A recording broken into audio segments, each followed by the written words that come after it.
6:01, I'll call the meeting to order. Recording in progress. Welcome back, everyone. Here we are again. So the first item on the agenda are some administrative items and reorganizational items that we need to take up as a newly organized select board. The first one is the electing of select board officers. Well, the first thing is congratulations. That's true. Yes. That's very fair. Congratulating Tegan, first of all, for a resounding vote of all ballots cast.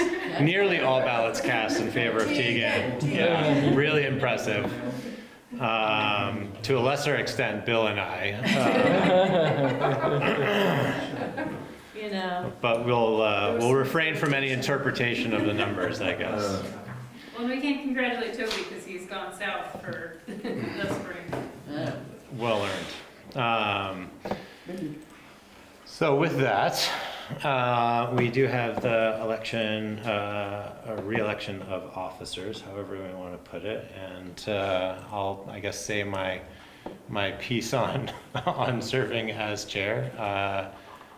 It's been a privilege that I'm happy to continue if folks find that to be appropriate. I'll open the floor to any discussion or nominations.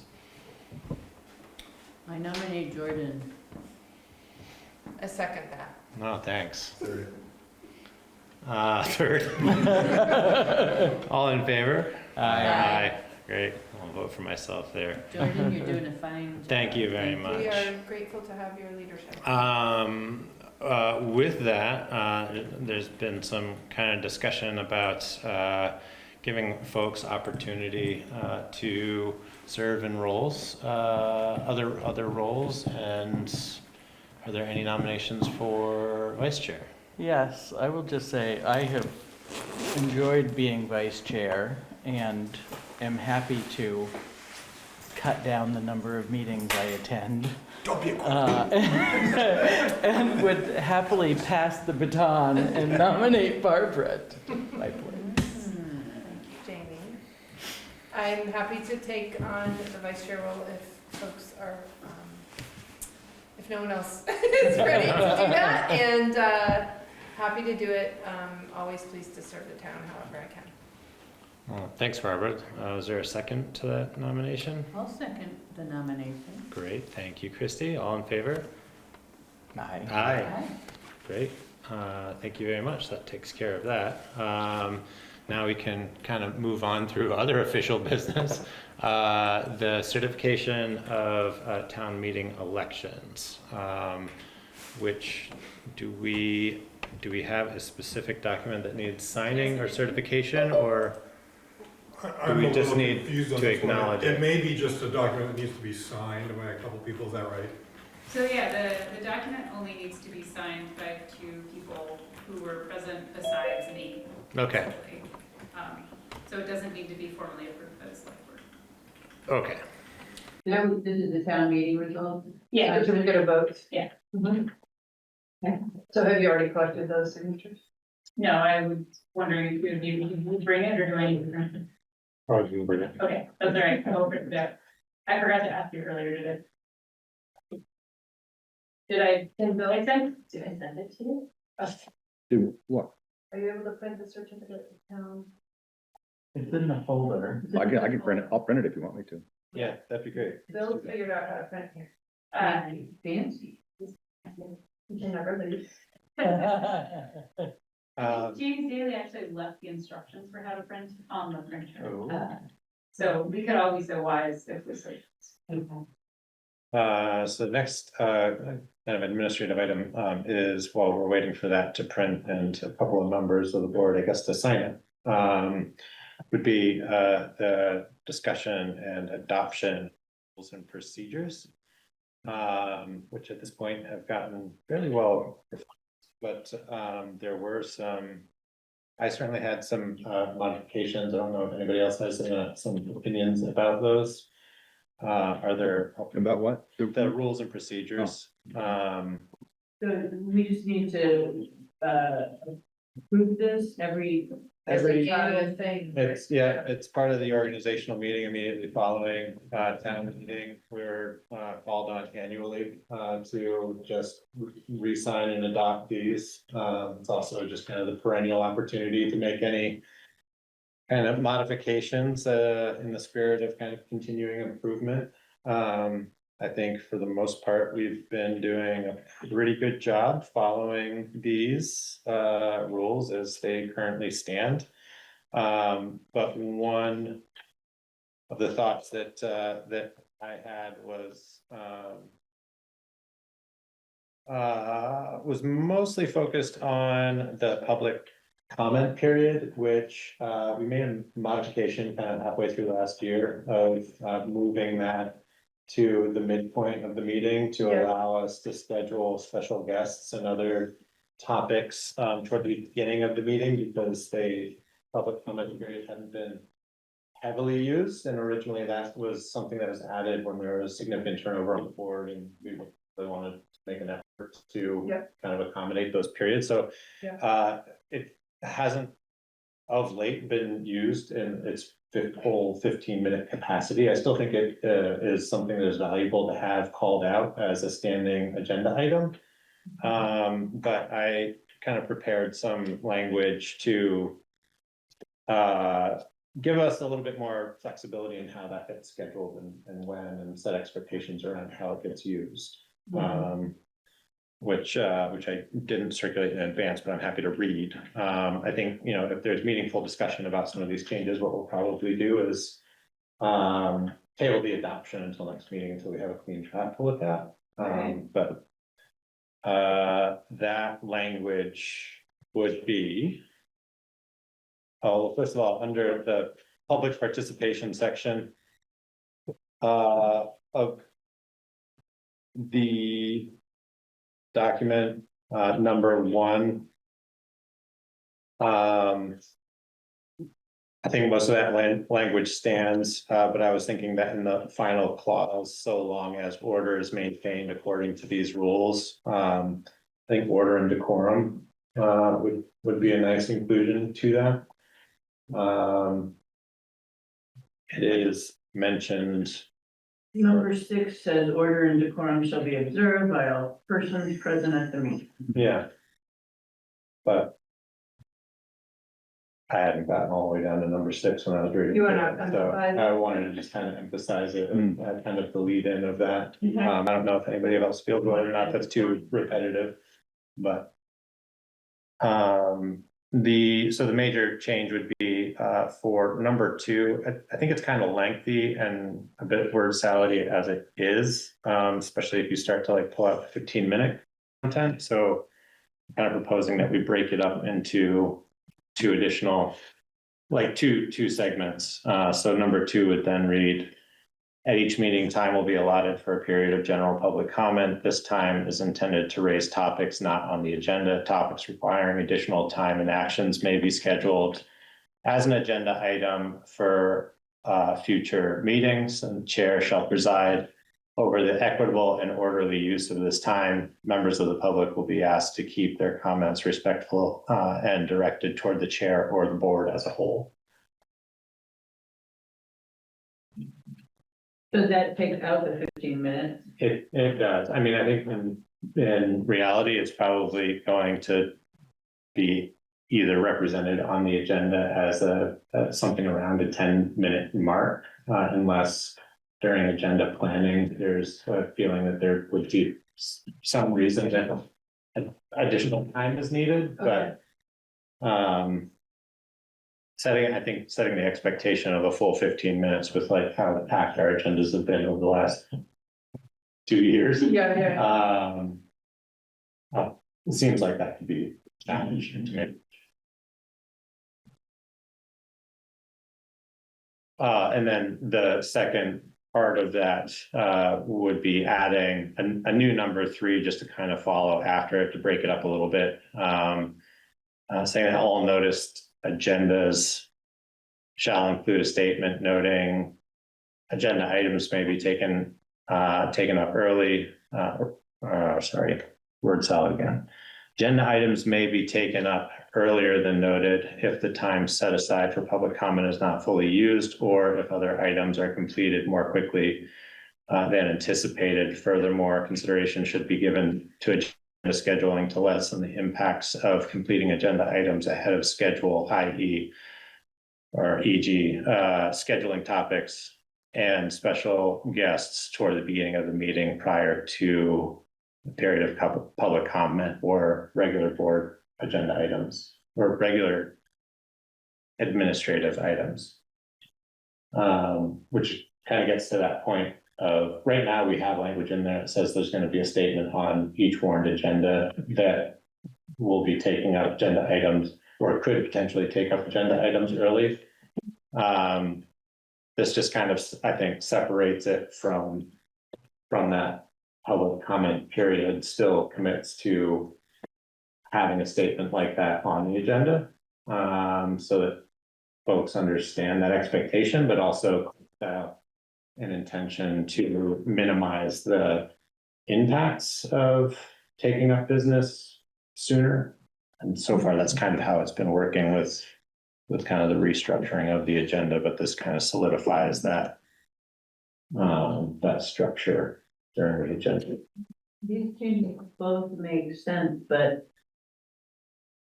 today, should we just approve the procedures as they are and then bring updated language back next time?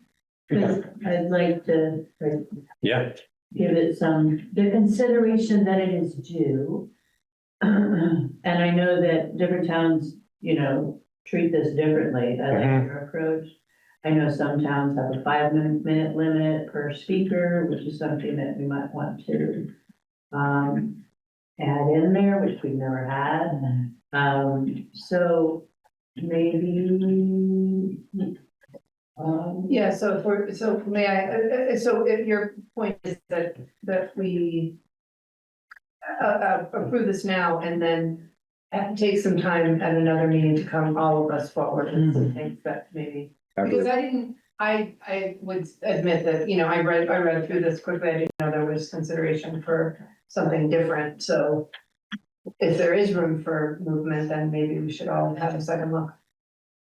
I concur. I don't find it problematic currently. I also don't either. Personally don't find it problematic to just, I don't know that we need to adopt these and then re-adopt them. Yeah, Right, I think we can wait a minute. I thought we were required to do it like this meeting. I don't have an answer to that, but I don't. You're believe- supposed to do it meeting. Okay, well, That's all what right. our clerk told us. She is But we the can authority. amend them anytime. Yeah. We can, absolutely. Okay. All right, Yeah. so that's why Christy was making that. no, I think that totally makes sense.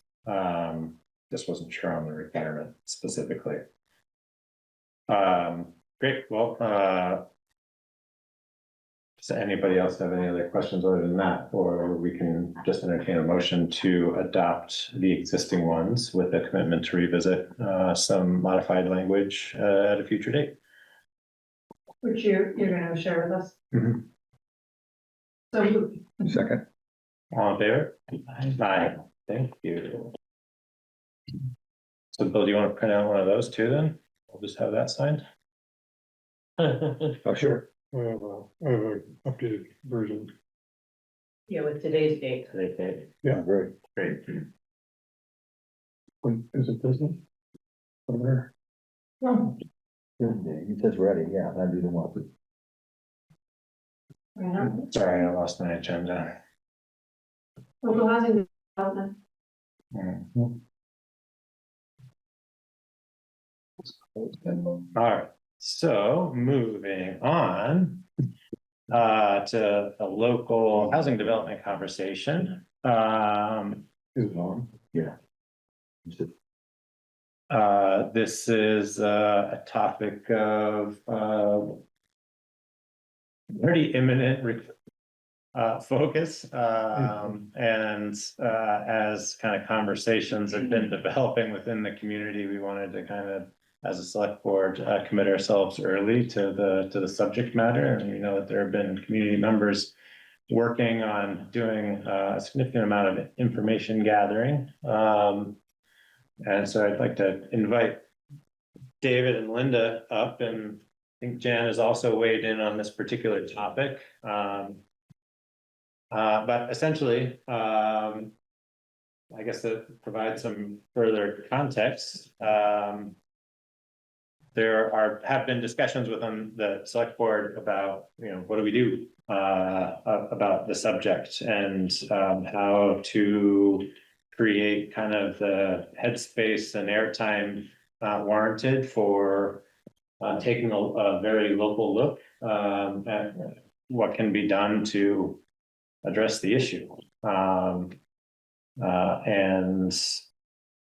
I don't want to speak on behalf of anybody, but I realize it to be a pretty imminent issue that kind of impacts just about everything around us, from tax rates to budgets to school issues, everything. To me, it's all encompassing. And so I think finding a way to make this kind of a regular subject of discussion and prominently featured in our decision-making kind of tree is pretty important. But with that, David, you want to kind of give us a little bit of a opening, I guess, further opening salvo, I guess? Do something after CV. Yeah.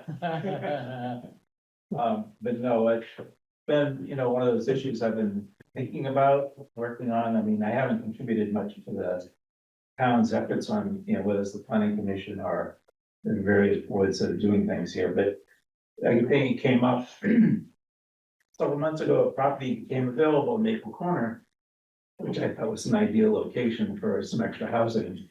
And a couple of us bid on it and didn't win it, but that just inspired us, or me and my wife and a few others to keep going on it. And part of it was in from my perspective, and I guess, it's a personal perspective as opposed to the town perspective, is to really make sure our villages stay viable. And looking at that, and that the current zoning regulations have no minimum lot sizes in villages, so the issue to build in our villages is really limited by water and sewer. And I believe there's probably some lots that can do that. So in looking at various things, the state has been evolving an 802 housing program. It's pretty comprehensive. I went to an all-day workshop 2 weeks ago in Montpelier where they presented this, the sort of the breadth of what you can do or might be able to do. And I came away from that workshop saying, well, the simplest thing to do, or the easiest thing to do, is convert single-family homes into duplexes. That the idea of $400 square foot construction is pretty prohibitive to, if you're trying to build 4,000. I think there's probably some ways around that. So I think, trying to look at that and having discussions in each village. Linda and I have talked to folks in Adamant, North Calais, Maple Corner, not so much East Calais, not Adamant, sorry, about is there any interest there? And so one of the first steps I see in trying to is develop more of a collaborative, who's interested, and then come together again, some more ideas, and pursue it that way. I don't think I can help guide and lead. I don't think it's such a big undertaking, whether it's in the planning, the development, finance, the grant making, the regulatory parts are all pretty big lift. And it's going to take a little while to do that. So that's where Lynn and I isn't coming from. In identifying properties and people who might be interested in either subdividing or doing ADUs on their land to make it available, or people who might be interested in, there's a lot of us grading people in town that may want to consider downsizing their house. And it's another opportunity to have, I think, so far, if you look at the house sales in town, I mean, they're pretty prohibitive prices for even a small family to do. they're trying to figure out how to deal with that. I'm not sure we have it. I mean, there is a good solution for that. And, but anyway, opening it up for discussion and kick it off here. I think part of it would be as discussions go along, or as this evolution, as this evolves, making sure the select board and the planning commission are behind it, or if there's a need for, a grant application or something to help support it, to make sure you're breath, included in its evolution. So that's where I'm sort of coming from. Yeah, and I'd say also,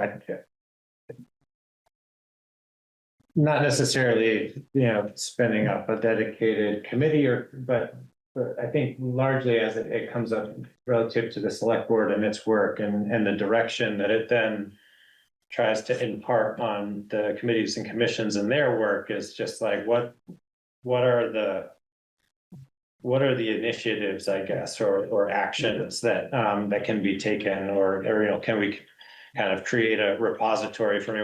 What stands out, to me with the initiatives that are happening at a state level, is that, there's a lot of really good thought and intention that is being captured at that level, and planning resources that are being organized, but what the top-down rollout of those considers like low-hanging fruit that does not include the Calais and the rural communities that aren't immediately adjacent to Burlington and Rutland, and that's The where. good thing, we have village designated. That's right. And so Yes, we're eligible. That is an advantage. Yeah, so, it strikes me that like, there's, there are areas of our community that would be eligible to some of these resources and incentives, but the kind of dissemination of that information, just isn't as, proactive. So I look at this as like an opportunity to, as those conversations are being had, organizing around at the local level and saying, well, if you guys are doing that, like, we have a plan. And so many of these things seem to really emphasize like shovel-ready projects, which is like hard for anybody to commit resources to developing within the rural communities.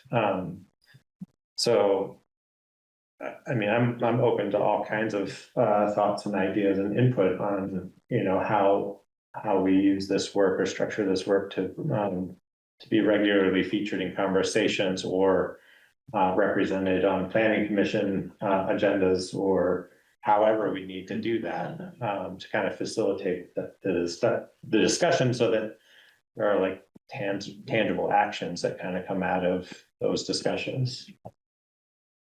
And this might be the most extreme example, but if there are changes that we want to see made within the regulations, making sure that we're being proactive and considering those, or having that conversation with the planning commission. Yeah, at this point, I don't see too many difficulties with that regulation. No. I've talked with Jared, and, I'll be meeting with them, one of their upcoming meetings, but just getting the thing going and knowing that there's some interest on board to move some direction on this whole effort and topic. It's fine with them, mostly interested. So this is the first, I think, in a series of conversations on this topic this year, and we're the first guests to come. But Yes. I'm curious, do you have any ideas of other folks that the select board should be speaking with, or other topics that we should become educated on? So we have a lot of talent in this town, in this, we could hardly be better placed. Jan Olson is online here. I know she has some things to say. We have Gus Seelig in town, we have Margaret Chris- Haley in town, we Chris have Chris Cochran. Cochran, we have John McCullough.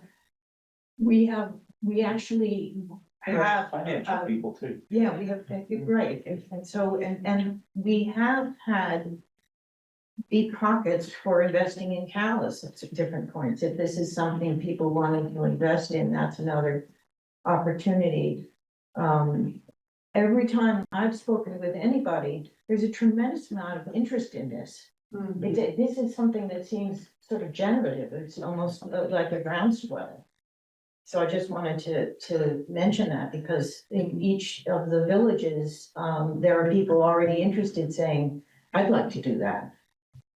But when they say they would like to do that, they'd like to, Offer some land, but probably not donate land, I see. but that, that I'm they, sure there's somebody that might want to do it. yeah, there might be somebody who would donate land, I don't know, but they say, well, I've thought about something like that on my property.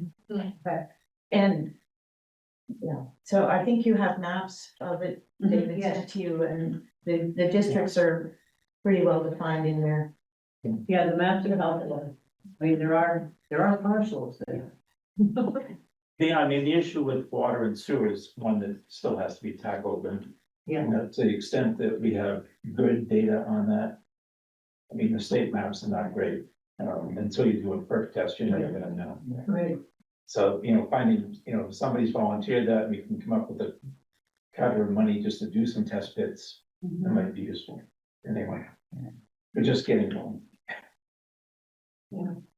Have you talked to any land trusts at all? Not yet. Like, I was just thinking of the one, the headwaters, that we've been. Not in Hardwick, Greensboro. I read about their. Yeah, that I did recently read about it, and I've heard about them doing some things over time, and I think our question might be, the question before the select board is a little bit of, is there a point at this point, and I see Jan's hand is up, so, but is there a point now to start forming something formally, or we wait a little bit while we go through some of these conversations over the next couple of weeks, before we make a decision, but I think, we've talked about whether we need some kind of ad hoc committee to work on this topic for a period of time. And, I think I think the point about how big the undertaking is fair. Yeah. And one that, anyway, I'm not saying we have to make that decision today, but I do think I just want to share that, that is part of the thinking in all of this, is sort of what would we want to support happening as as some kind of a working group of some kind, and what people do with individual investment ideas and so forth is not something that the town is gonna mandate, but supporting, right? Right. Potential support. Yeah. I just want to flag again that Jan's hand is on. Yeah, and she had submitted some thoughts to my Right. email that hopefully everybody saw. So Jan, certainly want to invite you to offer some weigh in, please. Okay. I guess the first thing that came to mind listening is I'm wondering if an organization similar to ECCT, an organization who would be seen as the central kind of location. If there's going to be grants, if you have to have grants, you're going to have somebody who's going to be able to write the grant and take care of the money that's coming in. If you're going to have people buying properties, I mean, I'm just kind of throwing darts out to think about in terms of the overall organization. The first thing too that comes to mind is almost every village that we have has, and John McCullough, correct me if I'm wrong, we have an issue with flood hazard. We have other issues with river corridor. And so wherever we are going, even within Adamant and Maple Corner and East Calais, we're kind of bounded by all of these waterways. And so, I think you got to get the map out and really look at where these things can occur that won't affect flood hazard and all of that stuff. So that's another avenue to think about. And I'm for it, but I think we have to be a little realistic, because even if we were to put ADUs on each little house that would be here, building an ADU would be like $250,000-300,000 for like maybe 1,000-foot hospital, 1,000-square-foot house. So, money is the issue. I mean, and who, making sure that people that come here have a job and they're going to have money to pay for the fuel to go to their jobs back and forth. I mean, that's the other issue to consider. When we talk about affordable, do we have a price tag for the affordable? I don't want to have the people that were in the apartments above the store that when we first bought it, oh my God, no. They were poor and we had to drive them to Barry to get the money to pay the rent. So, I mean, how this is presented is definitely important. But yes, it would be nice. I would love to have a long-term care, elderly assisted housing in Calais, and it's not going to be around when I'm going to need it.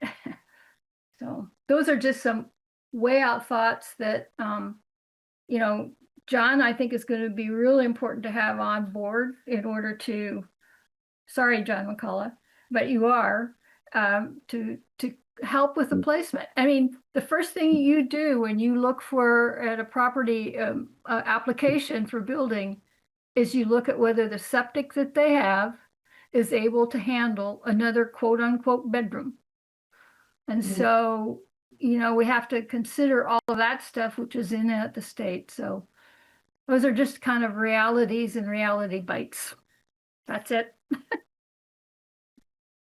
Thanks, Jen. I think that those are points well taken, and looking at it again from my perspective, and also to Barbara's point, one of the things I'm really sensitive of is just like spinning up committees and groups that are already hard to populate with volunteers and with stakeholders, et cetera. This is like obviously a fairly complex problem that can be come at from any number of directions. And, I think as a charge to the select board and scheduling, I see this as an opportunity to commit some time over the next few meetings to try to bring in have like more informative sessions to start conversations on the finance side. I think the point about affordable housing, using the phrase affordable housing is one that's tricky. That is the focus, but it comes with its own baggage, to your point, Jan, and requirements for grants and that sort of thing. And one of the thoughts or concepts that I've been kind of noodling around on is having a community development fund that could be privately funded, maybe within the community, maybe open the door to not have so much reliance on seeking grants to help add some capital to these projects, but have relatively philanthropically minded individuals who want to see an impact within their local community. And then maybe that also offers some flexibility on the development side and like how those funds get used and in what particular way and to develop what kind of units. But I think it's easier to think of this kind of dialogue being like a subcommittee of the Planning Commission, and I just get really concerned about the degrees of separation that has and how long of a time frame that could take to both organize and then to see specific outputs. I really appreciate the effort being put into identifying parcels that could be potential like low-hanging fruit and can be somewhat actionable. I'm wondering if one of the next steps would be to speak with the Planning Commission in one of the next meetings to say like, how might we be able to task you to working with this group of folks to like put together a pamphlet and circulate maps, and if you are interested, this is a conversation that's being had. I might suggest a lister or two on that because they have Yeah. access to all the property maps. Sorry. And I think another one that, you know, from the select board side, again, for me, it comes back to incentives. What's going to motivate people to get involved in?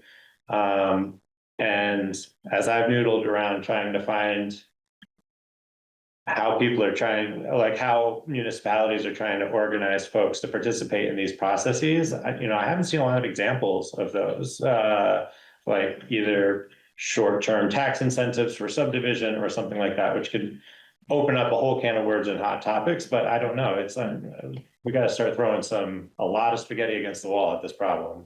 So one thing I was going to try to collect other communities of actually how they've done it. They've done it totally as a non-government kind of an enterprise, or is it some kind of mix? But come back with some experiences from other communities, Yeah. whether it's Greenboro or even in the state's come up with a bunch of case studies that have gone on around the state and how they work and don't work. But the workshop I went to was interesting. The holiday thing that it was two brothers from Rockingham who on their own have renovated 3, I guess they're triplexes.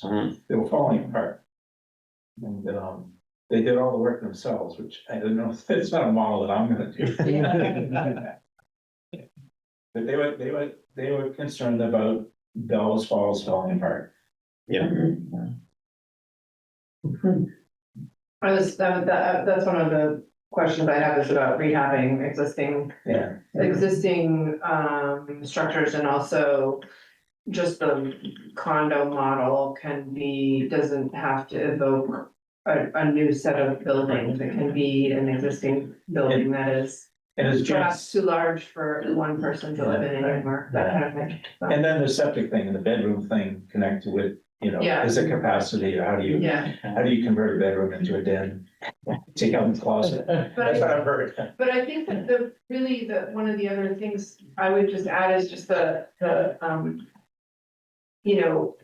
trying to make connections to case studies and examples that are as relevant as possible, right? Because, it doesn't necessarily have to be Vermont, dare I say. But, examples of like villages that, with no septic, no connected, sewer, examples of that for defensive success is something that I think The one would be thing really helpful for people to vision, and also things that already are happening in our community, like things that have already happened in our community, where there's been a development or there's been a condo association created, whatever it might be, are good examples for people for their wheels to spin, right? Because some of it is just sharing the ideas out, and other people can, we don't, like, as a select board, we don't have to drive it all, but we do need to help the conversation continue and support it as much as we can, Yeah, I mean, what stood out to me was the 802 movement and housing movement that's like, it's not movement, but like, effort to communicate around, like very specific partnerships that will help kind of just facilitate people saying like, this is a turnkey operation, I want to get involved in, and they can do the math instead of, and I just think that, it's great to have like plans, relatively free or discounted plans for very basic, like duplexes, triplexes, or single family homes or ADUs. But not everybody, unless you're paying attention to the work that group is doing, you're not going to know that those resources are available in there. And I think the more that we can do to call that out and highlight those resources, or to highlight there are members within our community that are good at identifying candidate properties that check enough of the boxes and are less likely to run into very specific hurdles that would be limitations, and coordinating the gathering of that information and getting it ahead of folks may help frame their frame their understanding of it, and open doors that we wouldn't have otherwise expected, but. So how do we, is there anything that we can do now, that any commitments that we can make other than inviting you in every couple of weeks? Asking the planning commission. Yeah. You know, I mean, the fact that you guys are all interested in it, Yes. that's a lot. Yeah, And also, Well, might, we appreciate the thinking and the talking that you've done. I mean, might also be thinking about zoning as well, because we're talking just about village districts now, which are fairly built out as it is.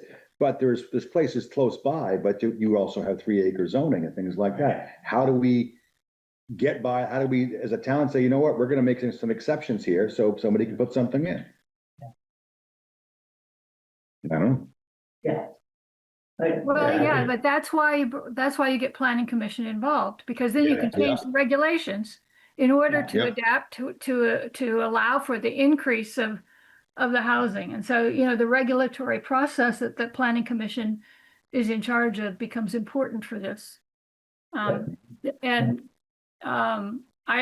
just put out in the chat, you know, how about putting out a survey where you're wanting to find a bunch of people to work with Linda and Dave to work on this as a solution, and for money, how about a 1% local option tax to help pay for community development? I mean, you know, I know those are all long range things, but it's like we're going to need income here and revenue. Yeah.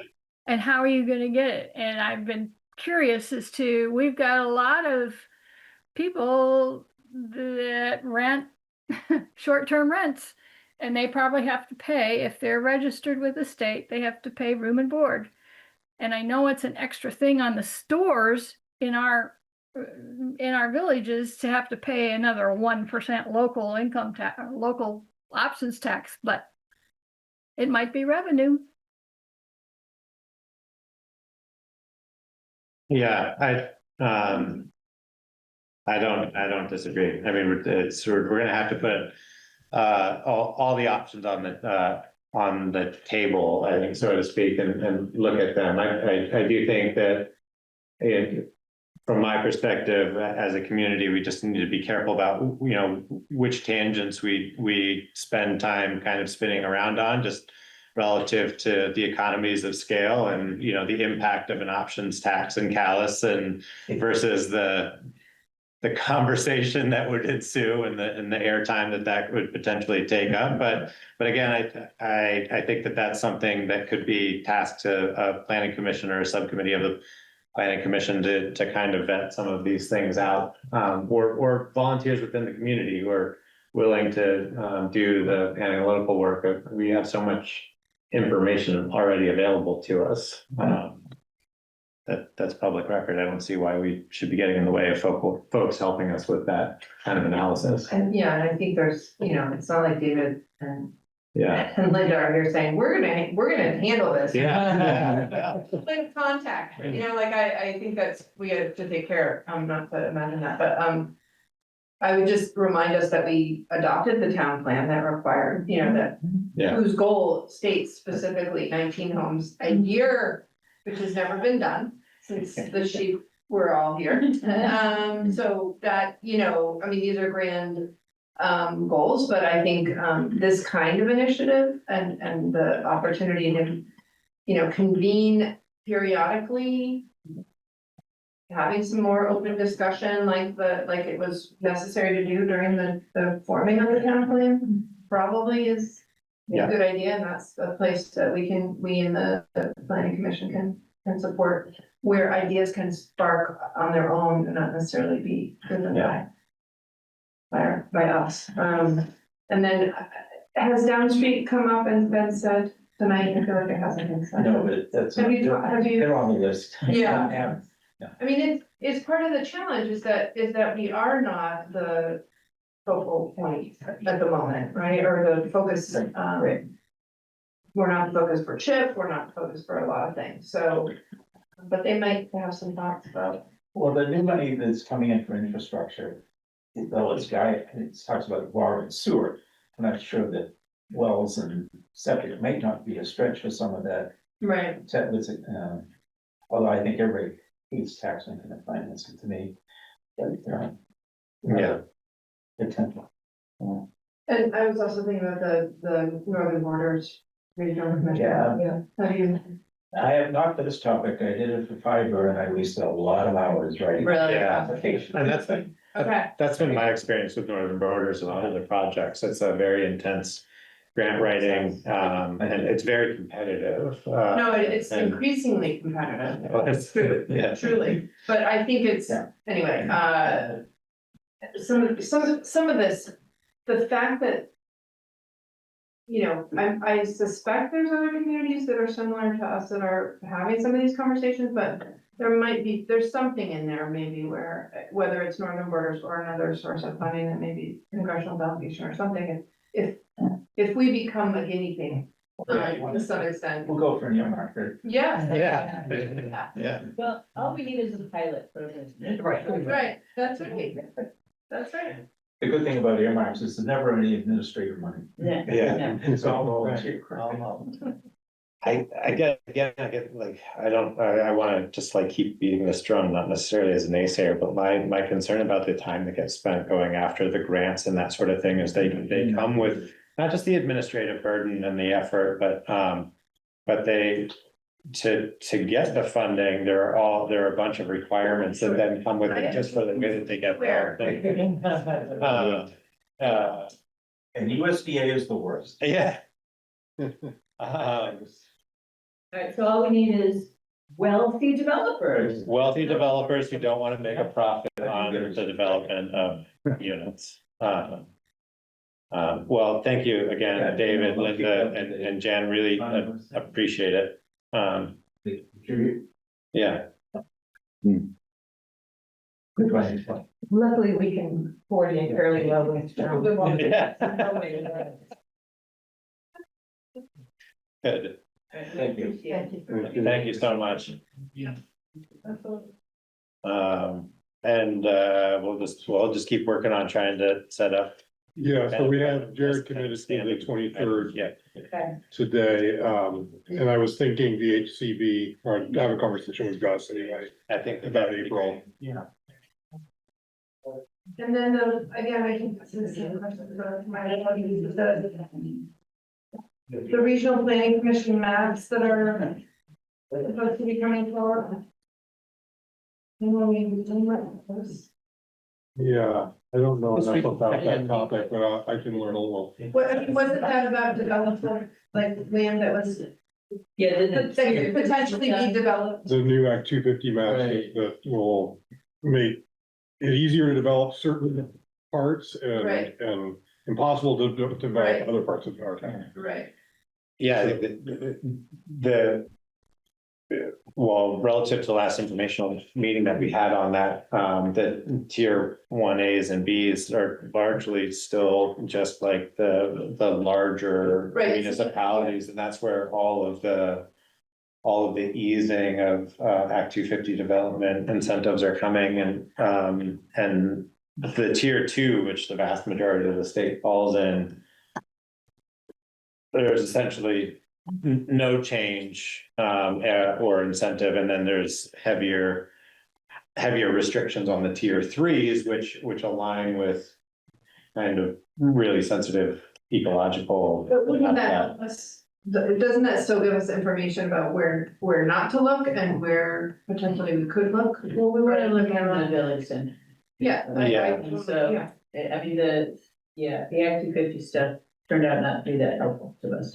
No, it already overlaps pretty heavily with what is already kind of regulated by our own land use regulations. But again, I think that's a good conversation to kind of work through with the planning commission. All right, we'll move on with the agenda.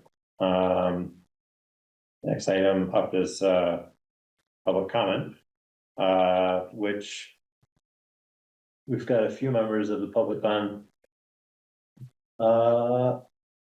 on Zoom? Is anybody attending remotely?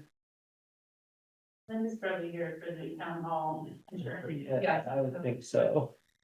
Look, so with that, if everybody agrees, then I'll, I have two things. yes, sir. I didn't mean to make trite of your stepping down as vice chair, but thank you for all the work you did with that. It's not without notice. Thank you. Appreciate it. Yeah. Yes, we skipped over that. Yeah. Okay, thank you, Jamie. And number two, just talking about planning commission, when is the town plan coming to us? Do we know that yet? Well, we were told May-ish, but I haven't heard anything since January about that. When Jared's here on the 23rd, it'll be a Okay. housing discussion followed by a All right. spring check-in with the planning commission. And is there a due date for us to be, because we need time to digest that and talk about it. I would think. I've I don't want to made be put in a position to Clear say, multiple times, it's not just handed to the select board, but have a Okay. chance to give feedback on the draft. okay, I hope that's still part of their thinking, because I really. just not to rubber stamp something unless we understand it, at least not me anyway. Okay, The natural resource section. So that's the reason You're referring to a that, particular bill? yeah, yeah, that's gonna be new, but they were also going back and. they were. Right. Yes, On the whole. And I certainly hope that they redline versus just regurgitating another whole, then it's really hard to compare, but we'll see. Okay, Tell Jared. the only two things I had to say. Thank you, Bill. Calais roads and bridge standards. There's some information that has been added to the shared drive regarding some changes to the state standards. And we kind of went through this previously. There were significant changes to the state standard. Those were largely associated with kind of like culvert sizes, hydrologically connected segments of road. Because so much of our road maintenance budget comes from the state, we need to be careful to make sure that we're remaining in compliance with the intent of theirs and adopting that in a way that also recognizes the intention of our Calais modified road standards, which are kind of still standing as their own. So Kari very helpfully included those in there to kind of highlight where those changes would be. So, you know, for the context of members of the public who might be following this subject, you know, this isn't opening the door to significantly change or overhaul our standards, but to make sure that we're remaining in compliance with the state requirements, so that we don't jeopardize or compromise the qualification for our funding. Absolutely. Right, and just remind you that annually, the select board's asked to certify that our standards meet or exceed the state's version. And I was hoping to have that certification happen at the next meeting, because it's part of our process for getting state aid. So I did my best. It's hard. If you look at the two documents side by side, it's a challenge. But I did share my draft with Stephanie Kaplan, who said she was satisfied. So that's helpful, because I think she had a hand in drafting the version we have. And I was prompted by the new standards, but I also found some things I think that should have been in when we modified it a few years ago. But I don't think any of these changes are all that significant. I think they are generally practices that we're trying to follow. So the one that's draft 2025, right? I think it's important to acknowledge, Kari, that this is now the second year that we've had to look at carefully integrating these standards or adjustments to standards at the state level into our own, and that it seems to get kind of increasingly complex. And then there are times when there are kind of conflicting motives in there. And so, I think we're getting to the point where tasking the ordinance advisory committee, I think, to take this up, which was always kind of the intention at some point. I'm open to hearing the rest of the select board's opinion on that, but like it's a challenging document to, I think, maintain when standards are evolving relative to managed practices. I noticed that one thing Kari mentioned earlier was that some towns simply adopt the state standard. Yes. Well, wouldn't that be a good solution? Right. I understand that there's been a lot of resident involvement in setting up, and I understand it's been controversial, and I wasn't there for any of that. But we're developing this Frankenstein document that has some internal inconsistencies, some inconsistency with other parts of our ordinances, and it's not ideal. So I wonder I don't know whether we want to send it to the committee. If we need to do a certification next meeting, can we, as the select board, say we're just gonna go with the state standards while we take another look at the whole question of what our road ordinance should say? I like that idea. I think so. It makes me personally, it makes me nervous every time we bring up this subject because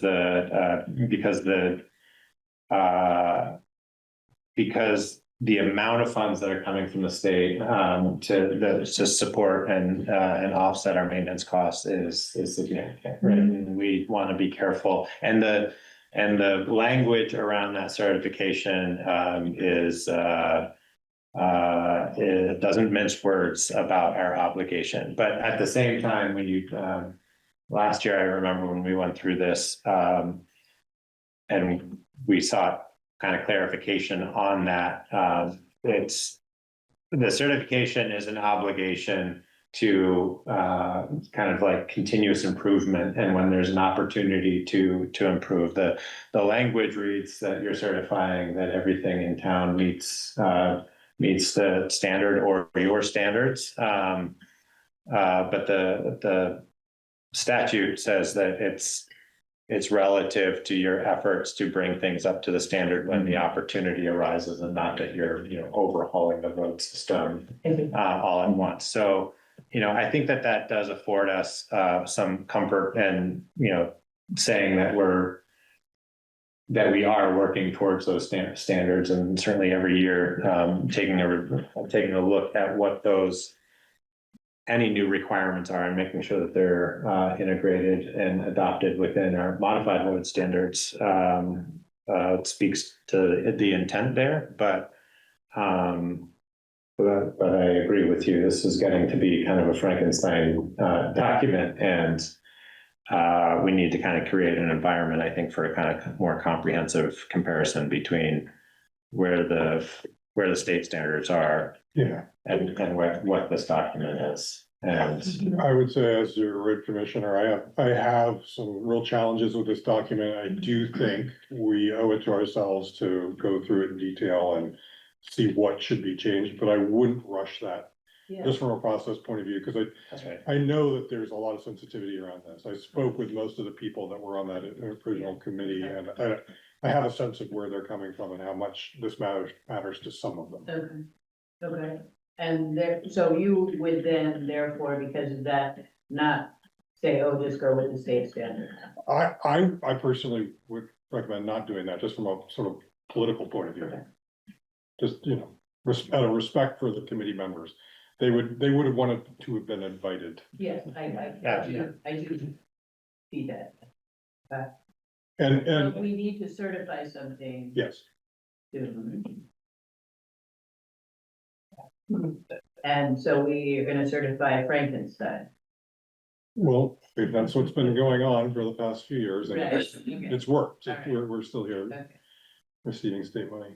okay, and then have some sort of more orderly process to try and, bring this document under control. Because there are some things that need attention, you know, there's some Yeah. things that are unsafe that would need attention. Mhm. The number one example I point to is the road width. Absolutely. Yeah. It's just not, It's not it's viable. not safe. Nope. The 20 feet, 14 feet, 12 feet? 12 feet and 14 feet. 14 feet's too narrow. 12 feet And- A is, school bus and a car can't meet. Yes, no, I understand that, and is it consistent with state standards? No. No, There- so we can't have. there aren't standards, actually. with regards to On road width? this. Yeah, that's right. That was one that. The state's mostly concerned with ditching and removing water from the roadways. But also preventing sediment from getting in the street. Okay, so those are the items that you've addressed, and this slopes and other stuff in the Yes, new. what needs to be in here is. Bring it in Yeah. to consistency with the current. Yeah. All right, okay, and then we have to look at it again. Yeah, so I think that what we're looking at here for consideration is gonna be an adoption of these to bring ourselves into as close compliance with the state standards as Okay. we've continued to do, and then a charge to the ordinance committee to like this year dedicating time to creating a forum for working through that discussion on this particular policy.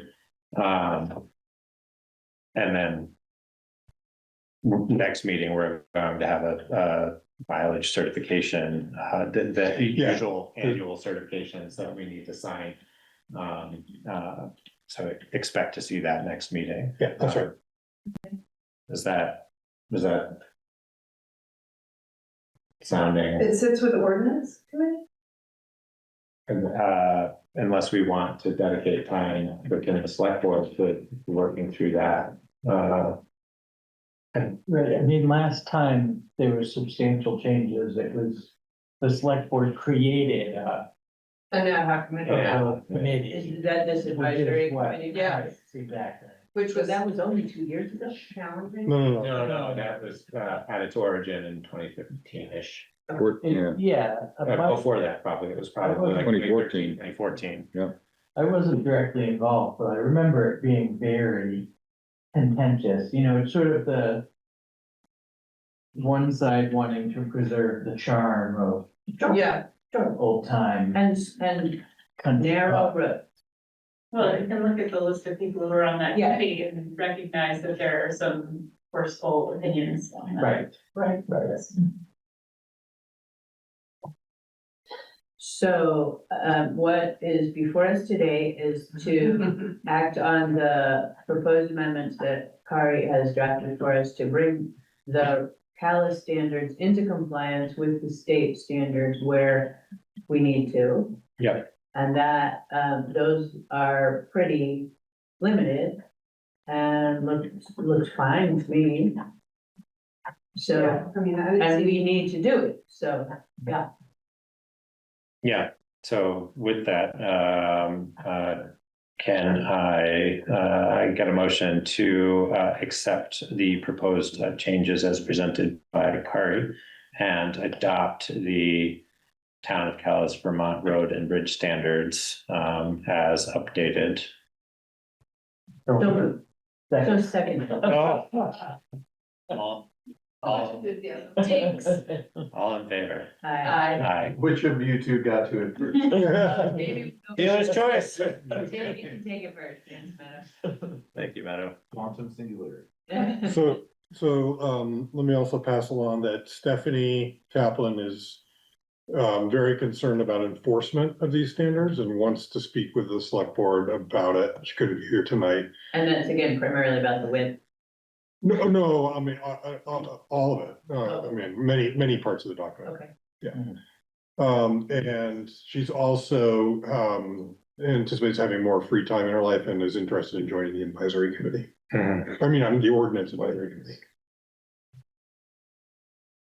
Well, Okay, so should we talk about the ordinance committee potentially addressing this? I would like to maybe just add that to the next meeting agenda, and just have a warm discussion about that. And the ordinance advisory committee is kind of structured, as one that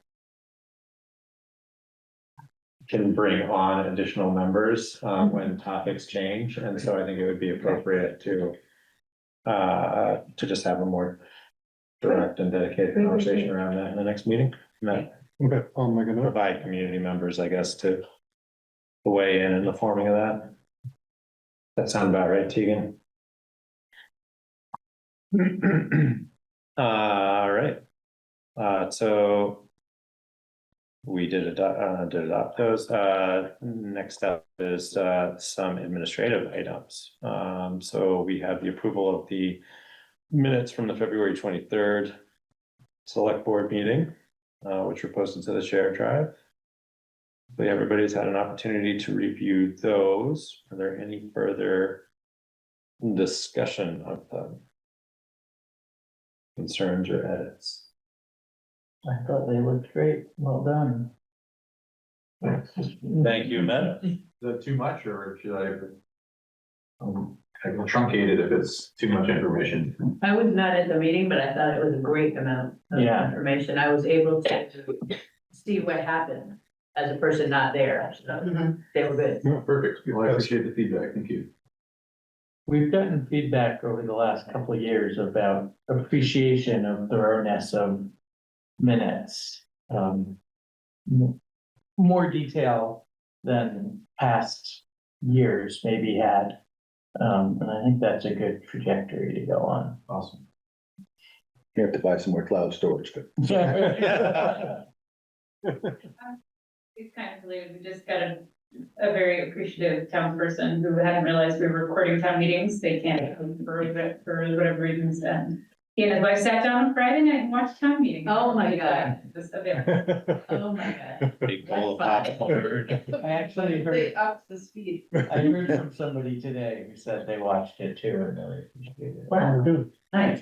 Yeah, people who wanna know what's going on. Yeah.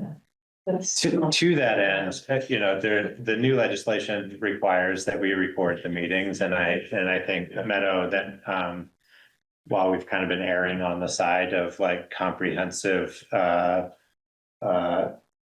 capturing of dialogue, I think striking that balance of like carrying the gist of who's participating in the conversation and what topics are being covered is really the primary objective, and we're always going to have the recorded record of what was discussed if somebody feels like they need to do a deep dive. So We're not required to keep the recording forever. No, There's only so many months we're required to. I haven't deleted anything because YouTube just lets you stick something in there and walk away. So I don't intend to delete anything, but we're not required to. How long does Orca keep Record them? them but not keep them.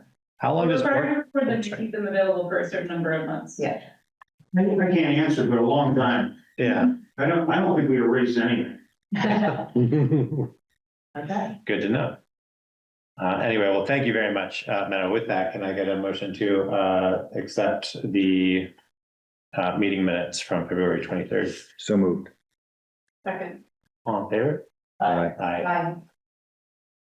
Actually, I'm sorry. I'll abstain. I was not present.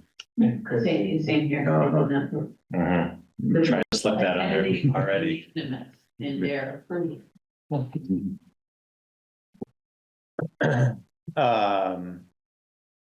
So the next item are the, I'm sorry, one thing. yeah, On that, there were Zoom attendees mentioned, and one was Peter ? Does anyone know the last name of Peter to give to Meadow for the minute? We don't know that. We don't know. Kari called out and asked the person to identify themselves and they did not. Okay. So, It just said Peter. That's the best we could do. yep. Okay, all right, thanks. And statutorily, if they're not participating in the meeting, it's not mandatory to help them. It's just if they contribute in some way. All right, thank you. They didn't know It's so good to have a town clerk that knows. That's why she gets so many votes. I know, got a lot of votes.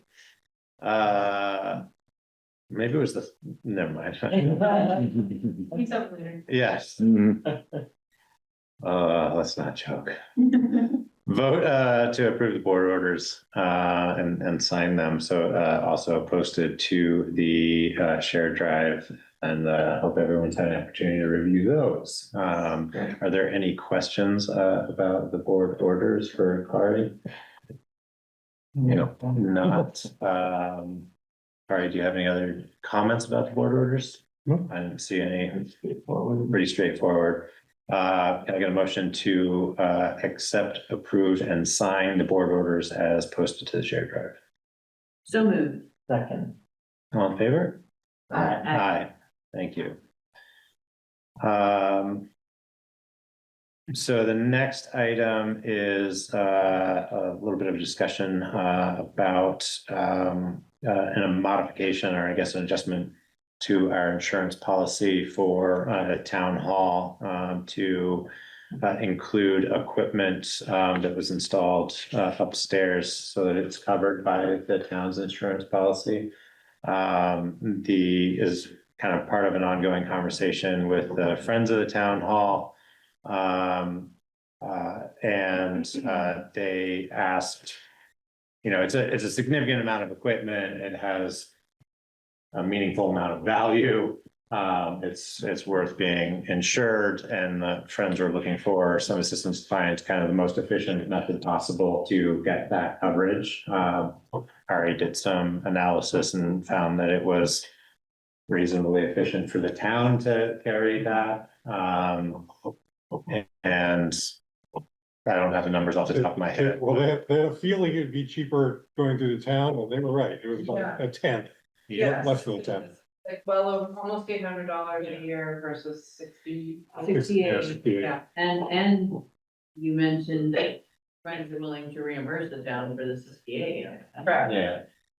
Um, And kind of to be fair, that I had some commentary on that, like originally when we were talking about the installation of the equipment post installation, there was some dialogue around like who actually owned that equipment, because they were using funds that were, you know, endowed to the Friends as opposed to the town outright buying it. But That's been clarified. that's been clarified. So what is the The clarified town, situation? the equipment is owned by the town. Okay, There's no intention to do anything but keep the equipment here. And the equipment is the town. And we have a letter to that effect. Yeah, In minutes. it's in the memo. yeah. Okay.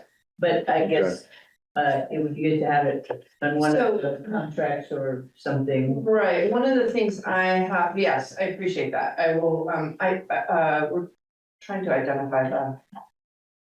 There should be a list with serial numbers and all that stuff on it if it's gonna We be do have insured. Do you have that? Oh, great. Sorry. Yeah, I have it now. Okay. So it's just for the close. We maybe, I don't know if we need minutes from the Friends to say that they've agreed to this, or what do you think satisfies the intent there? I'd say minutes with a decision would be a minimum, or like an addendum that could be just like a standalone that gets added to the agreement, but. Or one sentence in the agreement next time. In the agreement, okay. I don't know In the that, agreement. well, I was trying to not to open up the entire agreement again and re-adopt, since we just freshly adopted it, and I don't know if we can like accept an addendum to it or an appendix. Could we just do a letter in which Yeah. we agree that both parties agree that the town owns the equipment and the town Yeah. will add the insurance to its policy, and the Friends will reimburse the town? So it's a little agreement about Mhm. the equipment and the insurance. So we can originate that letter There you go. to the town. To, we. I'm sorry. Friends of Cows. From town hall. Town Hall. Yeah. Would originate the letter to the town or the town originates. I think it could go either way. Yeah. So I'm just saying, I'm asking the question. Okay. What's people's preference? Well, the town could write a letter saying, at your request, we'll be adding Yeah. this to our That's easy enough. insurance, and you agree that we own the property. I'll just draft something and send it to her. Thank you, Karen. That's great, very Do much we- appreciated by the friend, I can tell you. Yeah. Well, that makes a lot of sense. From all sides. Do we have kind of consensus there? Do we need a vote representing that decision? Modify the town's assurance to include that? Probably not. So, do we need a motion? I don't think it's necessary. But we just requested town administrator to write a letter. Yeah. Thank you. I think we got what we need. Authorize the use of Zero Moscow Woods for replacing the dry hydrant and sign ownership agreement. So this is an agenda item that is related to kind of the ongoing evaluation and planning for the removal of the East Calais Dam, as well as the eventual bridge reconstruction, and all of the kind of adjoining pieces of infrastructure that could be impacted and need relocation. So this came up during the Friends of the Winooski's evaluation of plans and impacts relative to their efforts to fund and facilitate the removal of the dam. And this came up as something that is requiring movement. And the proposal is to move a dry hydrant for the fire water system for the water district over to a parcel that is owned by the town, which is Zero Moscow Woods, adjacent to the bridge. Zero Moscow Woods is on which side? It's on the south side of the bridge. On So the, it's next to someone's home. Next to the McKay's, yeah, Danielle. It's in their yard then. Well, there's that little There's like a, way kind of. Okay, it's on the pathway? I yeah, think so. yes, So it's yes, on that far side of the bridge. Yeah. yes. on the, I've got it, okay. Yeah. Perfect, And please and for it. the Friends of Winooski is planning to pay for the entire, Yeah. replacement of the hydrant, although this grant will Mhm. theoretically pay for a good portion of it. And they're having SLR engineers do the design, and they identified Zero Moscow Woods as the preferred spot so that it won't be impacted by the replacement of the bridge. So Friends of Winooski asked me to pursue this grant application. They've now asked that we not pursue this until 2027, when they actually plan to do the construction. So we don't need to do anything tonight. Although it'd be good to check and just make sure that you're cool with proceeding with the use of Zero Moscow Woods in the future. Yes. Yeah. and I guess to clarify for me or anybody else, the the infrastructure for the water district, that's owned by the water district, right? So this would be a piece of infrastructure owned by the water district that is. No, it has nothing to do with the water district. Oh, it's not. This is just a totally separate dry hydrant. It will be owned by the town, and the two fire departments would have access. We're designating Woodbury as the primary, user of it, and they advised on specifications of what they need. They will also perform the annual maintenance, the flushing, back flushing and testing. Town will continue to be responsible for plowing and providing access to it. Interesting. And the rural fire protection program, which is a part of the Conservation District Association, they'll pay up to 75% of the Gotcha. replacement. That's the grant. That's the grant. Mhm. And they also provide technical assistance and those sorts of things. They're the experts in fire hydrants. I don't think anybody plows out the one on Curtis Pond. Well, You're supposed to? It helps access. that's a question for the fire departments. I can ask and. Yeah. It's frozen, how you. No, because it's quite down. Yeah. It's, Well, I'll ask. It's been on people's minds. yeah, There's also an effort to try to get one on Bliss Pond. I don't know if you're aware of that, but Cindy Gardner Morse has been coordinating with the rural fire district and the fire department, so. Yeah. the Curtis Pond one's tricky because it's not on a town plowed road, it's off of Camp Road. Yeah. Makes I it a little, assume they're aware of it. I don't know, I've never spoken with them about it. yeah. Is there one on number 10?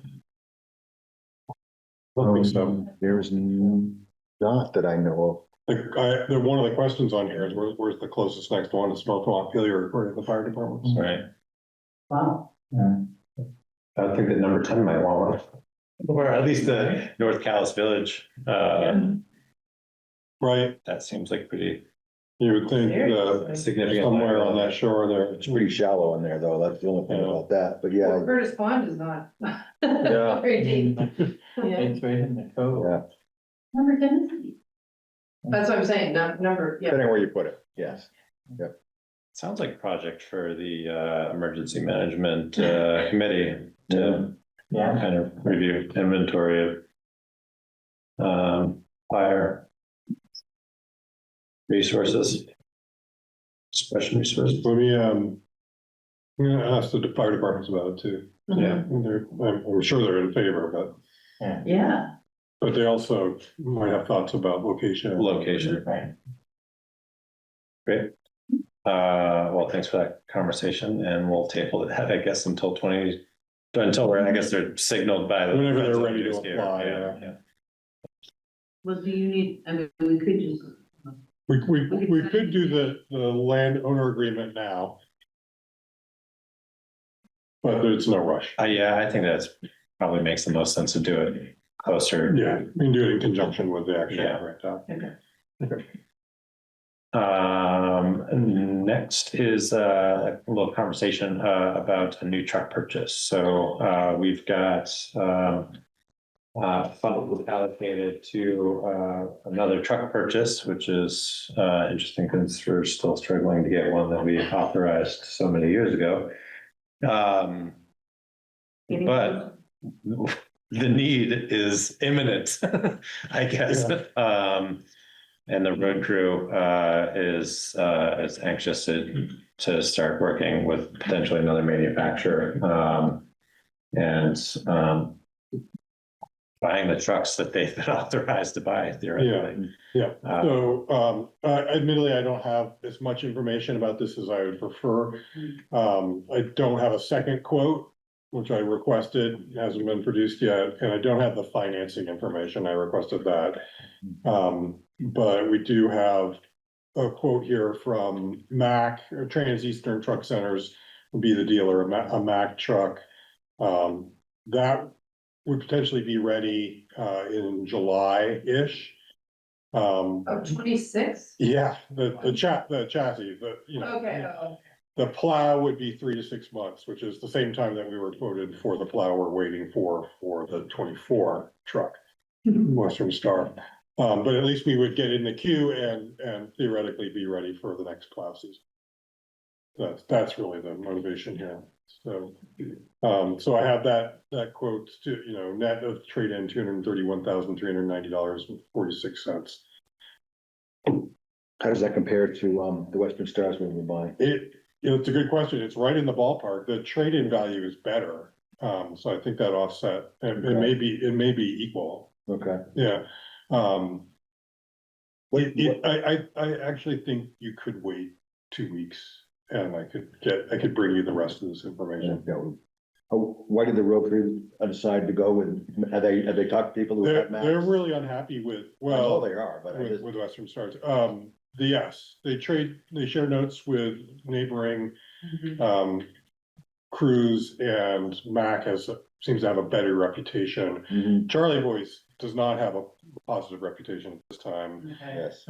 This other company, Transeastern, has a better one, and HP Fairfield appears to be good to deal with as well. Okay. It's really unfortunate we have so few options. Yeah. You know, there used to be a dealer right in Barry, but I think it's been a while now. Yeah, I guess that's perennial question for me is what's our opportunity to shop further afield for new vehicles? And that's something I could do in the next 2 weeks too, is to try to research that and see if there's any savings to be had. I was looking at the specs and I don't know anything about a lot of this stuff, but I just looked at, let's see.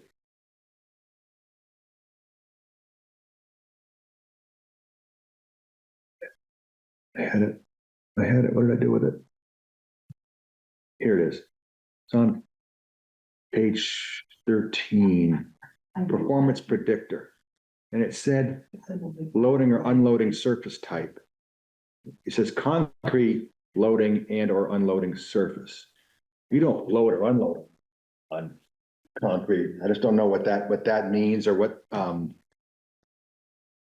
comes of that. Maybe that's for the maximum tonnage. I don't know. I don't know what that means, you know. Yeah, that just stood out at me, and then amongst everything else. Okay. Let me get Yeah. an answer to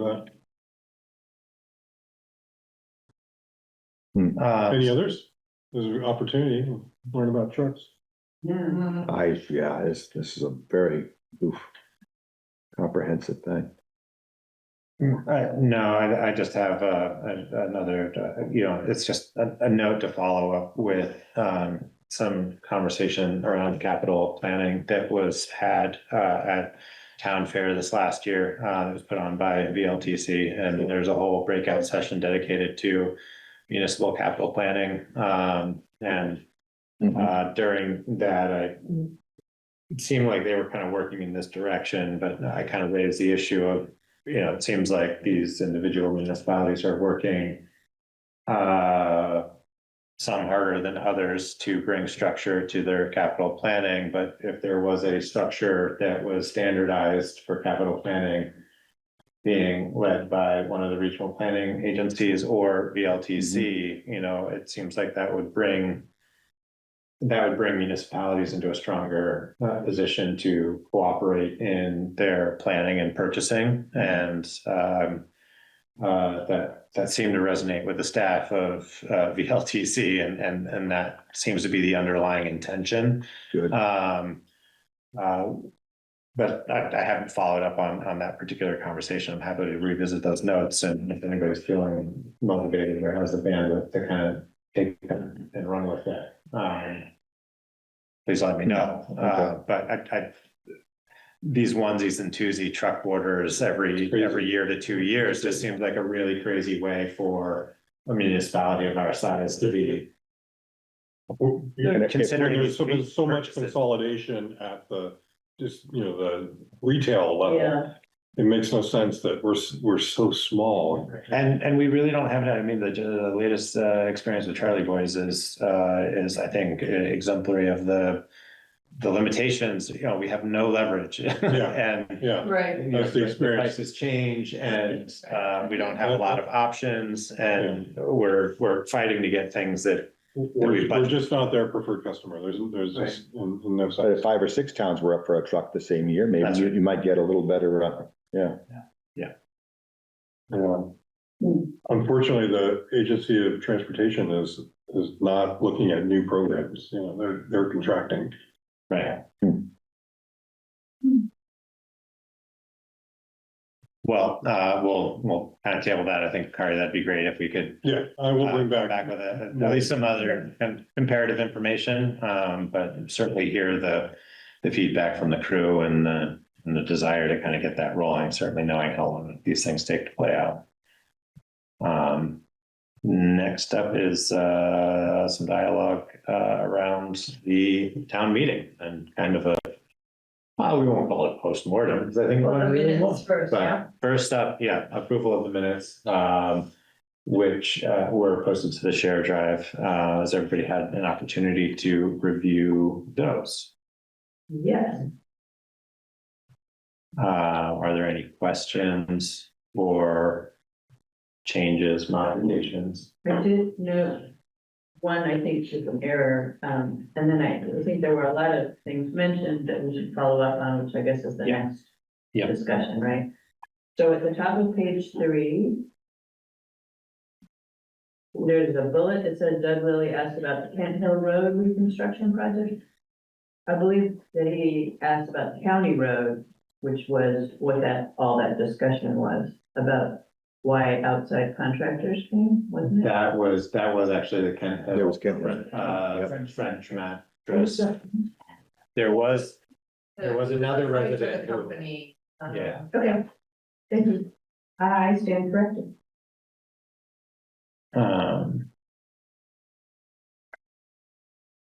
Both projects were discussed briefly. Are there any other questions or notes? No, well done. Shana says she misses us. So Shana is continuing to serve as in her capacity for the 2 Yep. subcommittee. Yeah, I don't think, DRB hasn't met for a while. Okay. I'm not sure about conservation. Okay. They meet around the end of the month, so they would have just had a meeting. Well, with that, can I entertain a motion to accept the 2026 meeting minutes from? Second. And all in favor? Right. Aye. Thank you very much.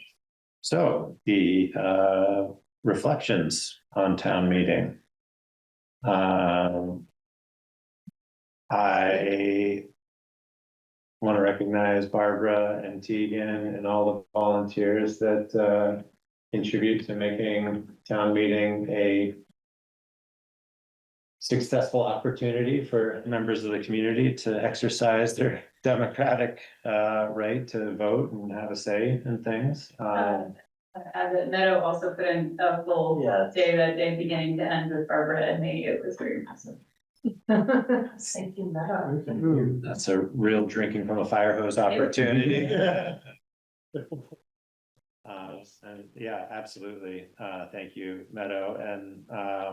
And just certainly wanted to recognize and appreciate Gus's tenure of service. And he has expressed an interest in stepping back, which I think is an honorable request and one that we should, seriously find ourselves obligated to actively try to find somebody to serve in that capacity.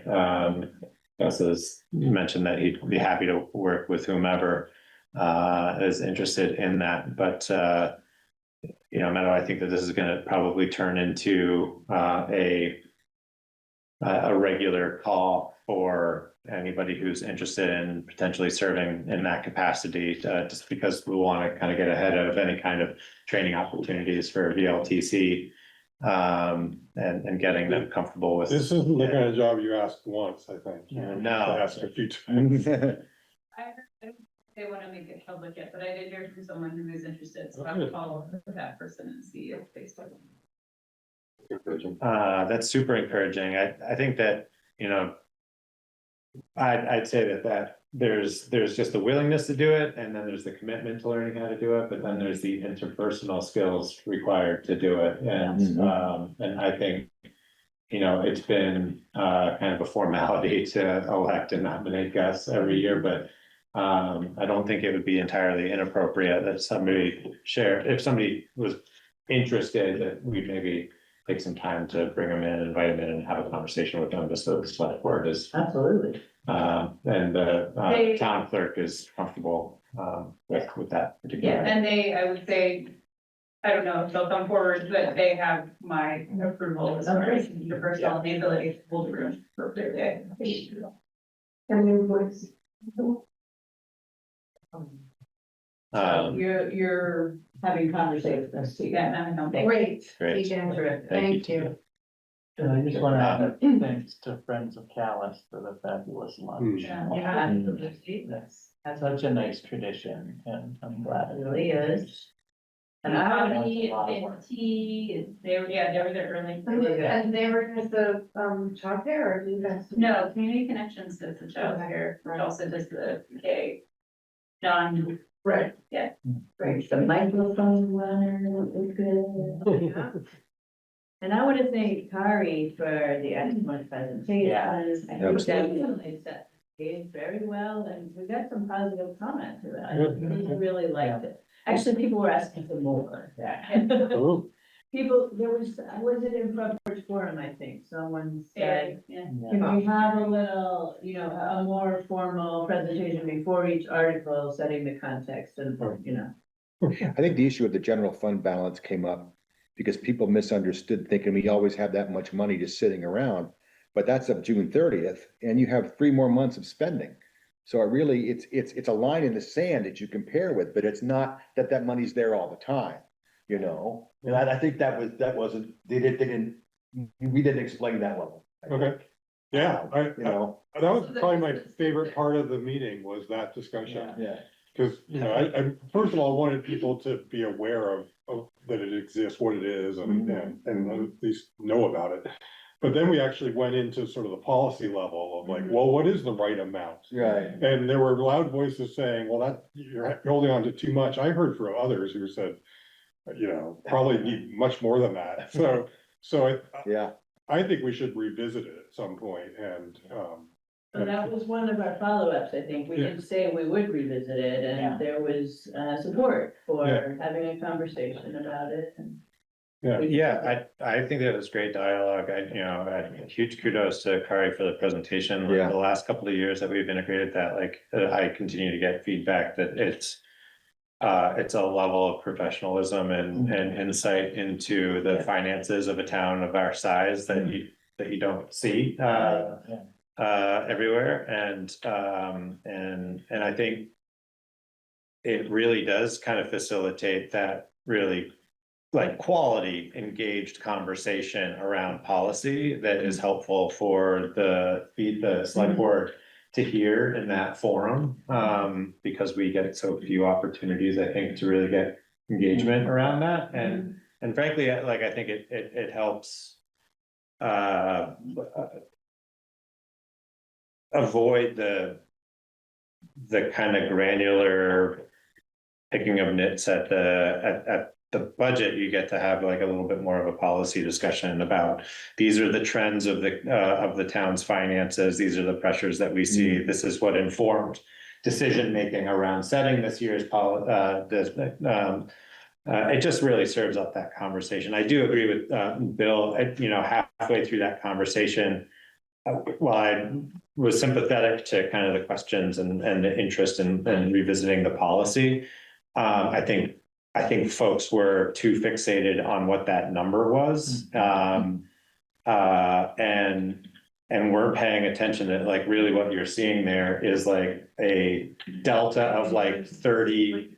And seeing a change of $30,000, not all of a sudden this year we had a $500,000 surplus in funds and. Well, and the slide showed that it was, consistent with right. previous 2 years, so. Yes, exactly. But it might be interesting to see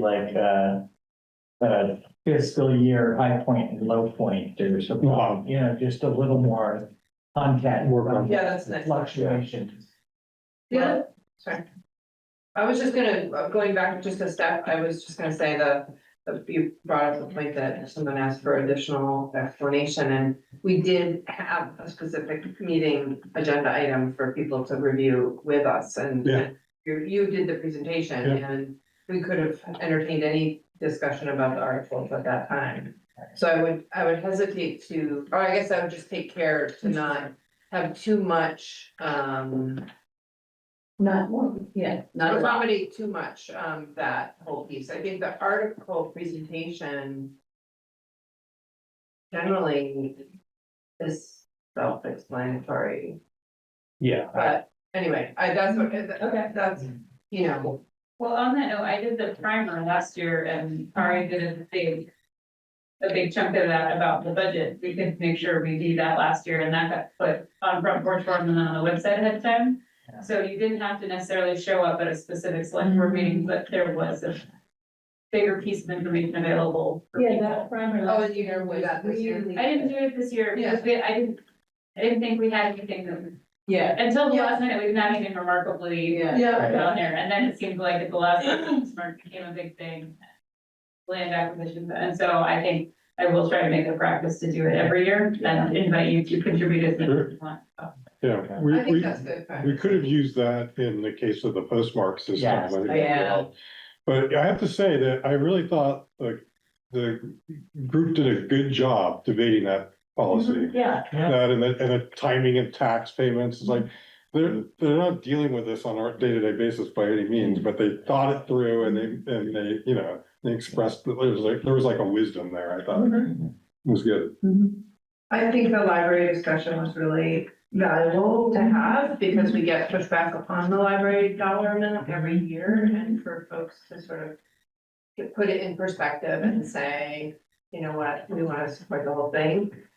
To me, that was really valuable because I feel like you know, the library.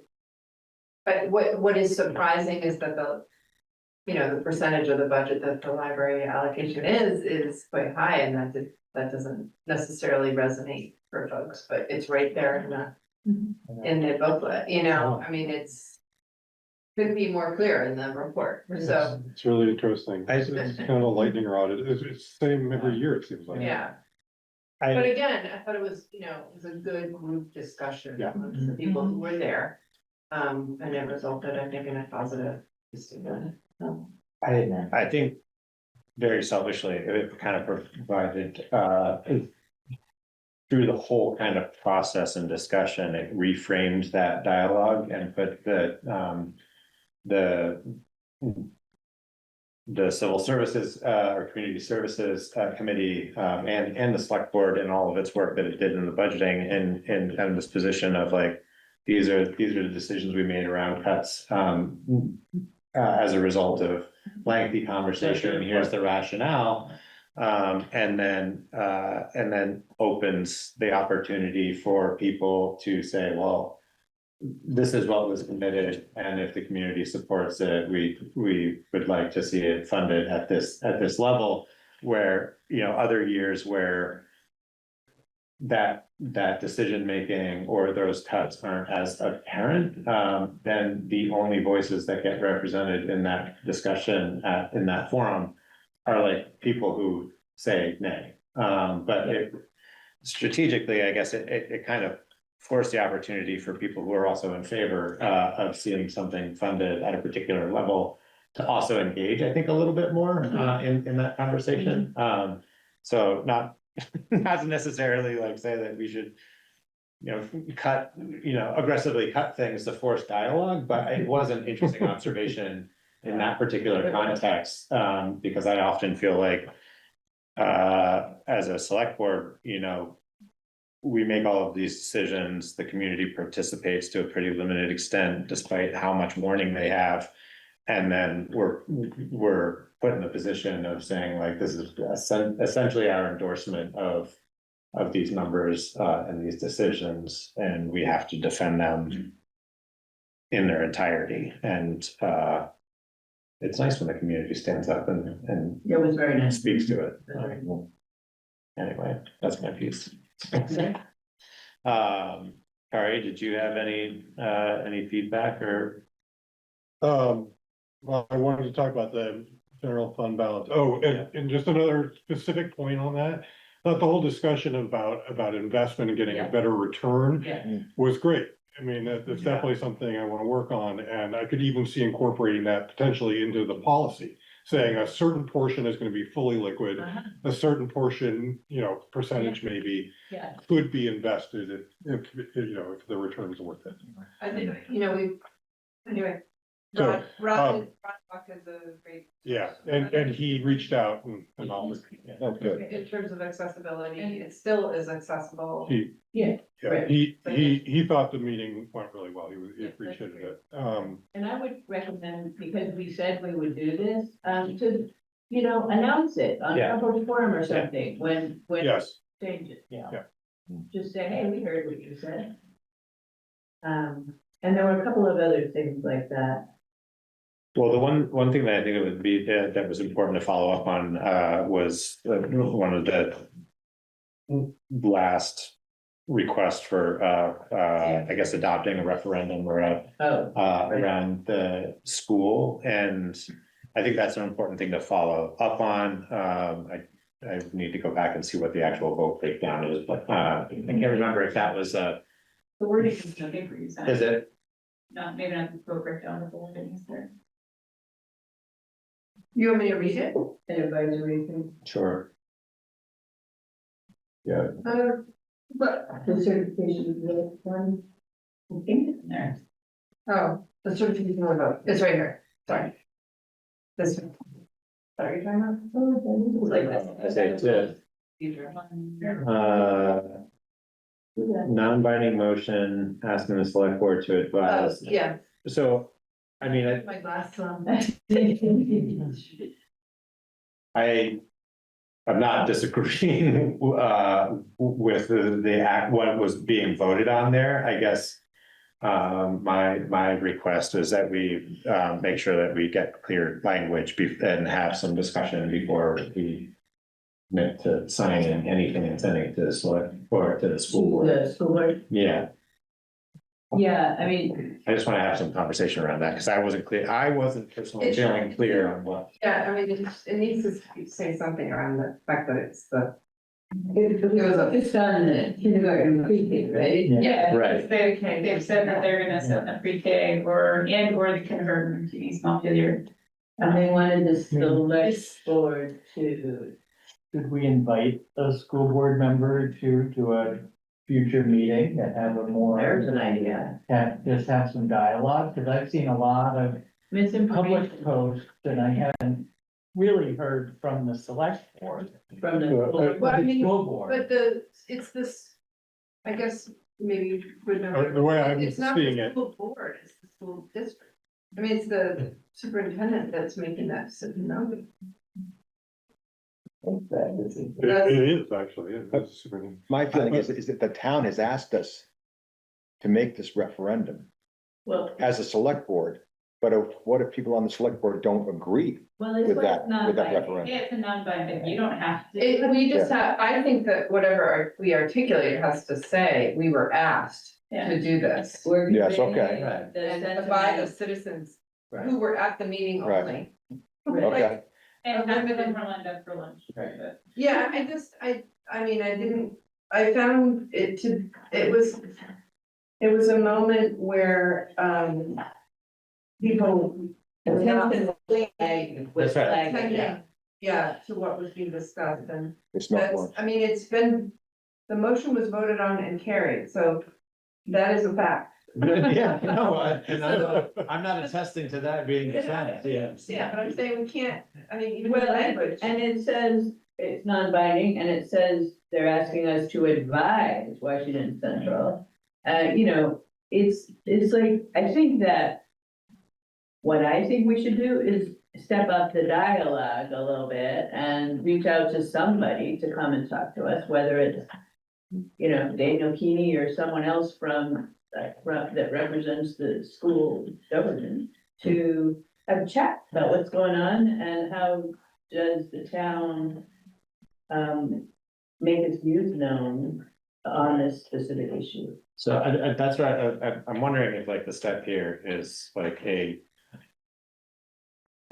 communication from the select board that acknowledges the results of the school district vote. And a request that was made at town meeting, by community members in attendance expressing their dissatisfaction with the plan to move pre-K and K to East Montpelier, and then an invitation of the select or of the school board to attend a select board meeting. So more of like a statement of the will. It's not like a binding, it's not a directive. And I mean, I think, We don't have to put anything in writing. We can just invite them to come and talk. And in the course of the conversation, say, look, there was a vote at town meeting and we were asked to convey to you the town sentiment or the sentiment of the people in attendance or the Yeah. majority thereof. Right. Yeah. okay, Yeah, I totally agree. okay. Like, like to try not to overstate anything. No, absolutely, I don't disagree. And I would like to have some more information about what the thinking is and what the possibilities are and what the likelihoods are and all that stuff. Well, part of the reasoning is that there's like 4 kindergartners next year. I've heard that. And there are Then I regs. hear that that's not right, you know, there's stuff in Front Porch Forum saying that's not right, so. It's more the preschool numbers that are up in the air because people are still signing up for preschool. I see. I think kindergarten is gonna be pretty dang low, and they're really not wanting to combine K1 because they've done that, and it's a hard range of kids to do. Yeah. So yes, Also- invite them and talk to them, but I do know that that's part of the conversation. And also like. The superintendent, this was like discussed at length, this was like part of the contingency relative to various outcomes of the vote, and so, but I attended a recent school board meeting a couple of weeks ago, and I thought that the superintendent did a pretty good job communicating the rationale behind that, and so it'd be in their interest, but the information is out there and it's been articulated in a couple of different ways, and I certainly appreciated the way that it was articulated during that, so I did asking them to reiterate the rationale behind that. I think it would only benefit our community members to hear that or engage on that. But, yeah, so it sounds like an invitation of To school board. school board. What's that? I would just caution us to not take on, discussion and debate that is already happening in another appropriate forum of the That's right. school board. That's all. So if I'm hearing it, invite members of the school board to come and speak with the select board. And is it specifically about this topic or is it? About the vote and the future and specifically the pre-K plan. The last couple of meetings that the members of the school board have attended, they've had community members from other, or board members from other communities also attend. I'm wondering if it'd be worth waiting until after they have reorganized. I don't know when their next meeting is, but It's Wednesday.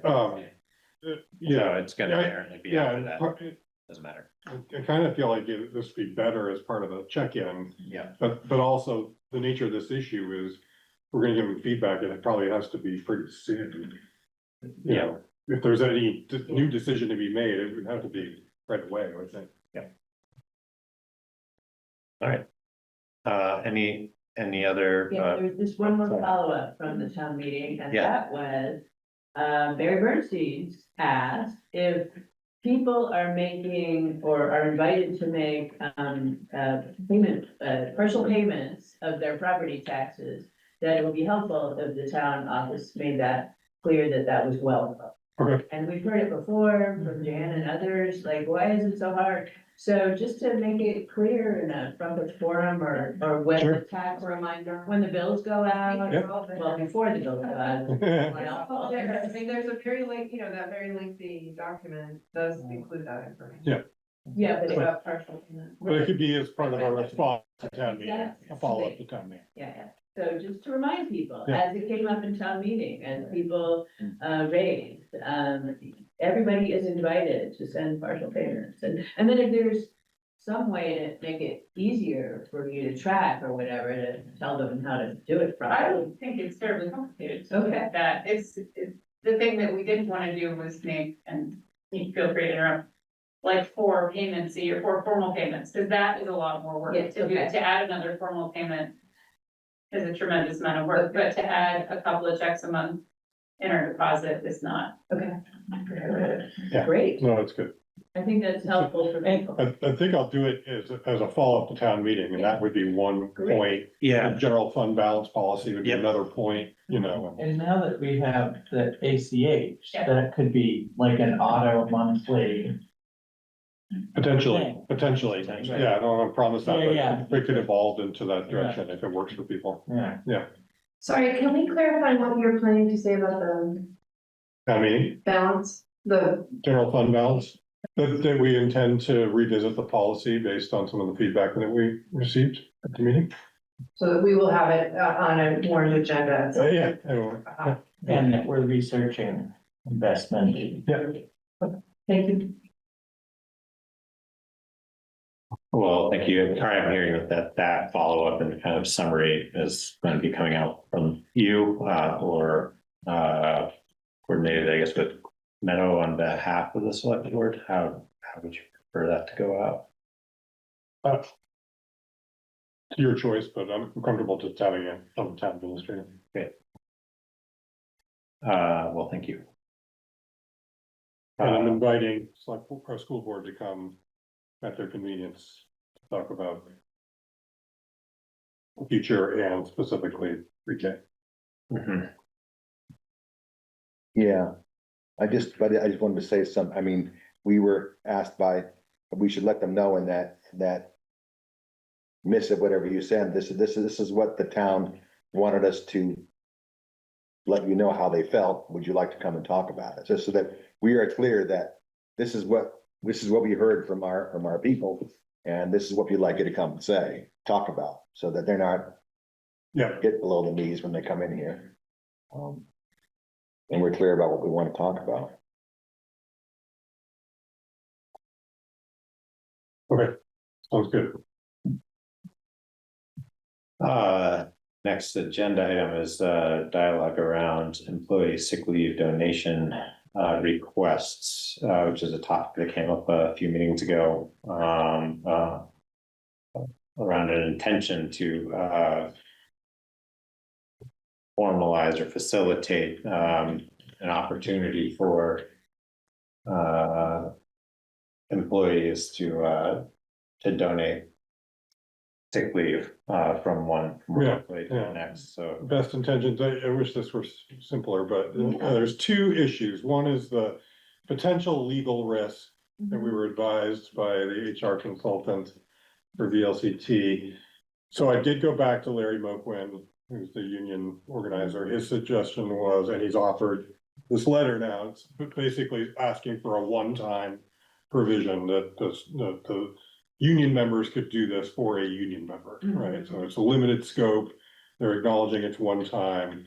Theoretically, that provides a certain amount of cover.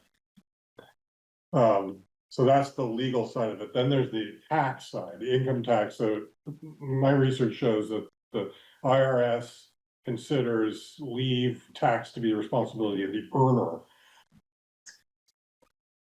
Specifically, the earner actually, you know, the user in the end too also has to. If I was donating it to you, I would pay the tax? Yes, unless you have a qualified plan. The IRS recognizes certain plans for federally recognized disasters, if you're donating leave to someone who's experienced a disaster, or if you have FMLA reasons, but I'm not proposing that we stand up any kind of program. Don't have a qualified plan. We don't, yeah, so, and I've been clear with the union about this. However, the other issue is that Nemrick doesn't have a way in their software to provide, you know, one person to donate leave and pay taxes on it. And then also at the end of the year reporting, show that they donated leave, that they're responsible for. Yeah. How much money are we talking about? Well, a week's pay, or at least $1,000 for our full timer, you know, 1,500. They wanted to donate that to Right, so I think the way this could work is if what you authorized was, the exception was a cash out of sick leave. So, and Nimrick said this is Yes. legit? Yeah, Okay. So you- Never said this is how you can do it. They said other towns ignore the IRS Oh, regulation and just, just suggest you can move leave from one to another, but I'm not comfortable with that. okay, no. So Nimrick said an employee can cash it out, that's a non-taxable event? It's taxable. It would be It's still- as if they earned it, as if they were sick, but they, Okay.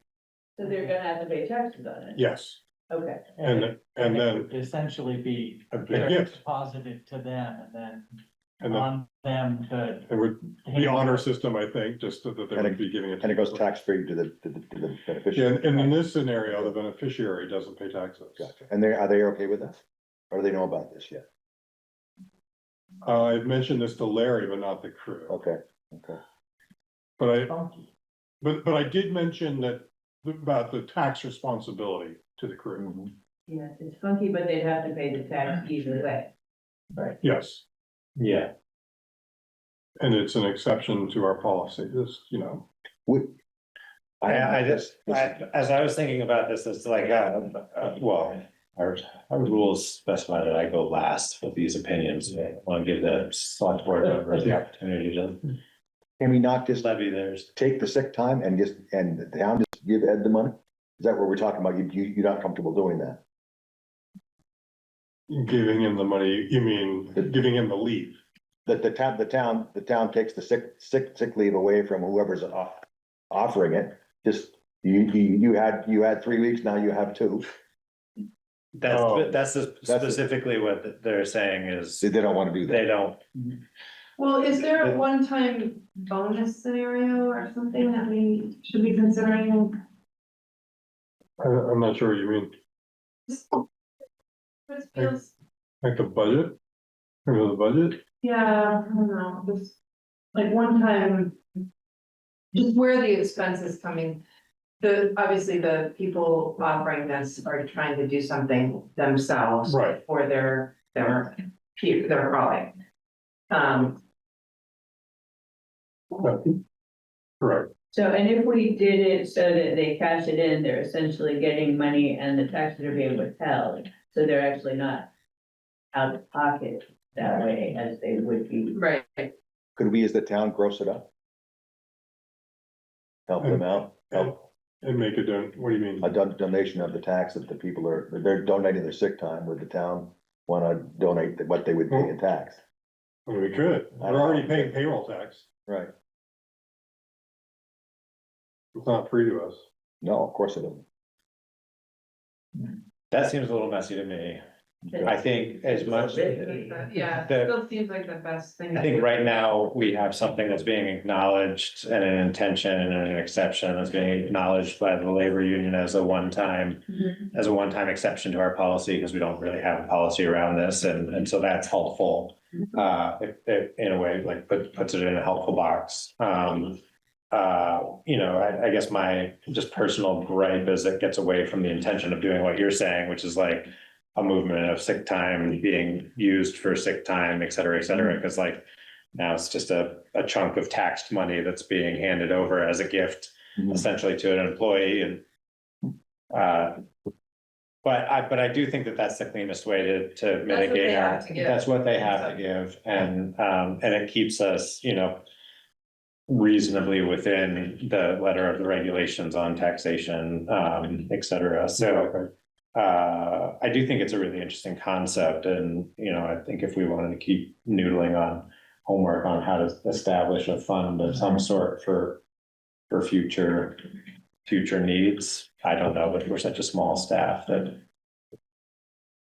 Yeah, so I guess what I would say is like maybe we consider accepting and approving the one-time allowance as proposed by the union. So this would be an amendment to that, Yeah. where It would be. the exception you'd be making is actually to cash out rather than donate. I see. And it'd be up to them to Because do. Larry didn't understand this, or hadn't heard this. Yeah, he didn't know about the technical challenges Yeah. of this. He knew about the tax implication, but he did not, yeah. Well, and this letter still helps us in, it's not a precedent. It's Right. not you know, whatever. That's our response to the letter, I think, yeah. So if there's consensus among the board, then I guess that my proposal would be to accept, to accept this exception and pose it as an option, as we've discussed, to the road crew. And if they're in support of that, then I think we have the support of the union and the select board for them to go ahead and proceed with the one-time cash outs and gifting of that compensation to Ed. Sorry, I didn't mean to call anybody out specifically there, the employee, that's. And there's a cap in their language, right? Of Up to 40 hours. Yeah. Yeah. Good point. So moved. All in favor? Aye. Okay. I know, is that about as clear as mud? No, I think we got it. Can you take out the inappropriate? Motion for second. Bill moved. Thank you, Clark. Thank Yeah. you, everybody. Thank you. And do we need to at some point revisit this as an issue? I don't know, We just I'm. let it- So just, I think we can let it be. yeah. It might- My plan, I assume, is a big I company. assume this idea of cash out will come back the next time we negotiate a contract. Yeah. Yeah, Yeah. This will plant a seed. oh. Well, It usually comes with rollover anyway. I mean, I've seen it as like max rollovers and cash outs with approval and discretionary approval. Yeah. Well, we've got some time on that too. Great. Well, next, our reports, Tegan. We didn't talk about the elementary school town meeting, so I didn't come to that. the elementary town. It went really well. One of the things Erica Hellman emphasized to me beforehand was, it was really important that the moderator treated the kids like adults and not like, okay, kiddos, now we're gonna, and I was like, well, that's, we'll be fine. Gave the same speech he gives about neighbors at town meeting, which was really great. He had them practice discussion by bringing up, should we fund the library? And kids got to raise their hand and answer about the library, which was my favorite part, but he picked the most controversial thing. And some kids said, yeah, we should totally fund the library. And some kids said, no, we should spend that money on playground equipment. And they had like strong opinions. So I'm really glad we did it. I do want to make it an annual thing. I just think it was really lovely. And the kids were so well prepared. The teachers have really talked about the whole process with them. Wow. And at the end, they had their monthly celebration and Jared got silly stringed by a bunch of kids. So, you know, maybe we could add that to our own town meeting. Silly stringing someone in authority figure. But anyway, that was just a really nice experience. We are replacing 3 laptops. Kari's laptop, the Meadows laptop, and mine are all overdue for replacement. And so we got a quote from RV Tech. It's just over $4,000, which we thought was a pretty good quote for 3 laptops. So those will be coming on the way. The laptop we have for the cemetery commission is also up for replacement, but they don't use it. And we thought that could wait until they actually wanted to use it on a more regular basis. So that we looked at the whole list and what was due and overdue and decided that these were the 3 that were most pressing to do. Does the cemetery commission need a laptop? They did their last meeting. There is it, well, they do when they need Zoom because their person who usually does the Zoom was out. They want it because Nimerick has a module for cemetery records. Right. And so deaths and burial plot purchases and burials and all that stuff. And every couple of years they say, we're gonna do this, and then they do it for a month or 2 or 3, and then they stop. So that's why we have that laptop kicking around. But With a move to the cloud with Nimerick, do they have to be like part of the internet? To it's on the cloud, yeah, it's on the cloud, but this was purchased for them, I don't know, before my time, so. I was And we wondering. could just. Well, I think you're right that we don't need to replace. We don't need to. I certainly don't replace it. We probably could replace it unless we had a very good reason. Yeah. Right. Yeah. Do we have a practice with regards to retired laptops? We usually just give it back to architect and wipe it and Yeah. do what they will. Would you rather do something else? Well, just like the machine itself could be of value to somebody. Yeah, it's just every once in a while it comes up, if somebody needs to Zoom in here and they have a Mac, or the person who normally does their Zoom, they'll borrow it, often used it or try to use it for the highway thing. So every once in a while, it is nice to have an extra laptop to be able to hand to someone where it's not super valuable, if something happens to it, we're Yeah. okay, but it's nice to have an I extra. think he's talking about the other ones that get retired, not. Yeah, we're gonna have 3 functional ones, right? I mean, this thing works. Well, Meadows can't really be plugged in, or we need a new plug, it's got a weird situation going. Yeah, there's a dock or something like that that makes it. I mean, it's designed to expand the media capabilities, and it has a different charger the dock does, and it has like its own wireless card. And without, like, it's just clunky and it doesn't fit into a bag, and also the machine is really old, and it's like in time, and I mean, I'm just using my personal laptop at the moment.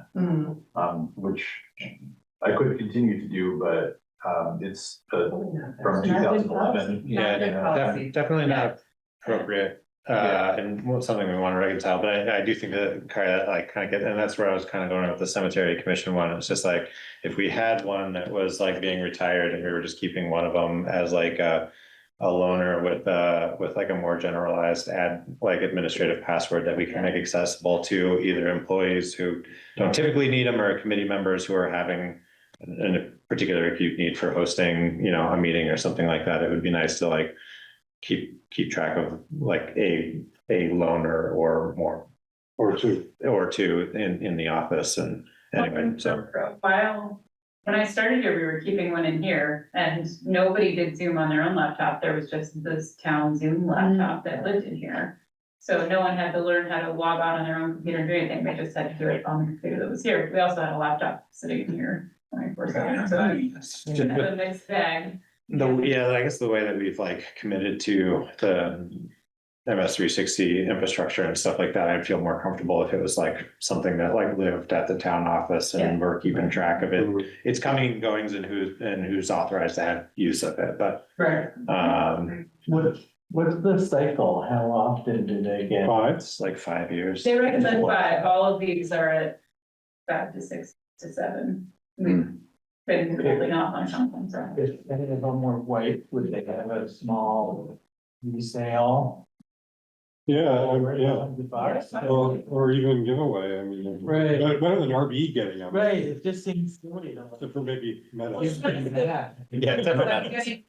Professionally white, yeah. Right. It was very. The last one we gave to them was the one we kept in the vault for researchers, and it was not, it was not a good computer, it was so slow and so frustrating. So that one was obviously ready, I don't even know how old that one was. But no, it's worth having that conversation with architect, what are our options?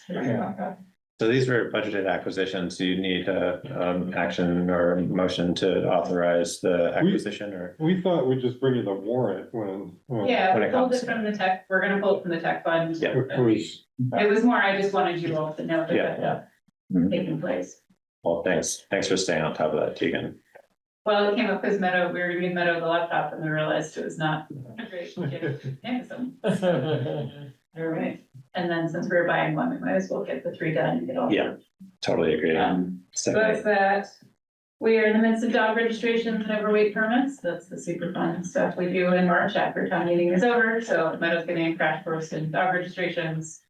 It's a lot of fiddly work, but at least it's pretty straightforward. Do people come in and ask you to like cram that little new tag on the? They do not know.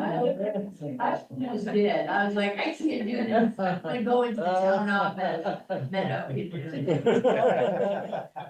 That's stupid. Meadow tag and that stupid wire thing and then it's like fitting it on. How do you really feel? I just glue it to my dog's forehead. And then I did want to let you all know that we've had 2 donations to the town hall reserve fund in Scott's name. So that request was put out there. So we sent thank you notes to them and we're letting Charlotte know, but I would need to go. It's a new thing.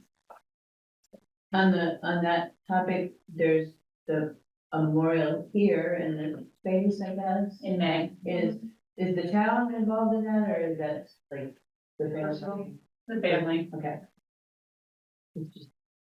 It's nice, there's been that. Although town affiliated, town supported is Barbara's retirement party that is on Sunday here, Right. 2 to 3:30. Come as you can, there will be drinks and snacks This coming Sunday?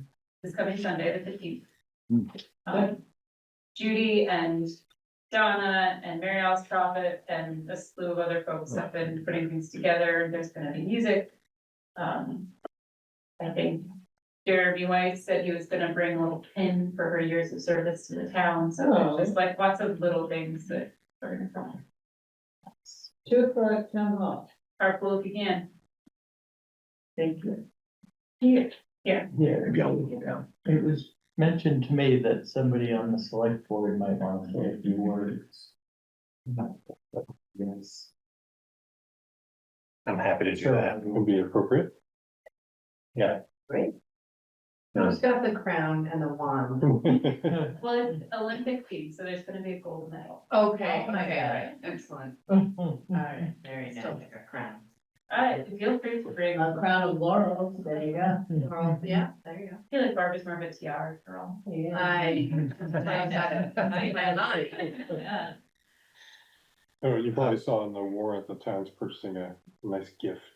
Yes. Awesome. Thanks for helping out with that. Yeah. That's a great idea. Can I ask you something procedural? Yes. I mean, always in our agenda, you're always kind of both of you are kind of at the end. And are you good with that? Cause you sit here for the whole meeting. You also help us out quite a bit. But I'm just asking, do you want to be moved further up or are you still okay sitting here for the entire? It's probably valuable for me to be here, and if it's an agenda where I don't think it's valuable for me to be here, I think you've noticed I don't come. Okay. Or I'll zoom in, so no, if there are enough agenda items, I feel like I need to be here, I'm happy to come and report with you. Thanks for the question, Bill. Yeah. I can't speak for Cardi though, you might want to speak out early. That's right. It's not an equal offer, unfortunately. So the one topic I wanted to cover was just mentioning that roads are posted now. And so you're aware, we do get requests to, Big exceptions. make exceptions. And we do make exceptions. It's usually based on what's the weather forecast gonna be. Is it gonna be cold enough or long enough? That they could go and say a morning or something like that. How long a road, what road is it? What's the truck? And so those things are considerations. I just want to make sure you're aware of that and people can contact me directly or the garage, either way. Okay, and what, are all roads posted or only some? All gravel roads, yeah. All gravel, cause I don't see any posting on Marshall Road. You don't? There's one at the bottom, I think. I don't remember, I know there's. There's one at the bottom. Bottom of Marshall, okay. It's a white sign. Okay. It's not the most visible thing in the world. That kind of disappears into the snowbank. Yeah. Okay. There already been a front porch forum post on. No, thank you. And then there are, standing exceptions for utility vehicles, there's agriculture, which can cause quite a bit of Yeah, damage. yeah. Sap especially. Oof. I am kind of curious, I just thought about it. Kind of today, we're kind of going through like the unique, very acute warm up, and we've obviously started to get into muddy stuff, but it looks like it's gonna get cold and. Yeah. And just anticipating, ruts, frozen ruts. And I don't have any specific direction to the road through, that would be inappropriate, but just, I'm curious whether or not, they have any intention to like, if we go into a period of prolonged, refreezing with frozen ruts, are they planning on doing some like light grading or knocking down runs. We haven't talked about it, but Yeah. yeah, well, I think we'll Probably do that. have a conversation about that. 'Cause there is an extended period, that's sort of a developing thing Yeah, for this weekend. yeah, it does look like it's gonna stick around a little bit longer. But Oh, the boy, president freezing. of the snow, that'll even things out. Yeah. It happens. More concerned about it not being snow and turning into rain and then freezing. Okay, other items, Gary? So that was the one. I have just a quick question. I keep, I use the email versions, but I didn't find the minutes in the Folder, folder. did you look today? Yeah, Oh, I just. They weren't in, well, Today's the night. the town meeting minutes? neither were in there until this morning. Right, and what are they in? What, The minutes from last time, Let me see. they might not have ended up in there. I thought they were in admin items usually, but they're not there and. Anyway, I didn't see the minutes for the meeting and I didn't see the minutes for town meeting. I did not either. I had to find them on email only. Town meeting minutes weren't finished till late morning, because we all were. Yeah. So it's just I'm not complaining, I'm just saying they're not there. Yeah, I don't see him either. I thought I had found them, but.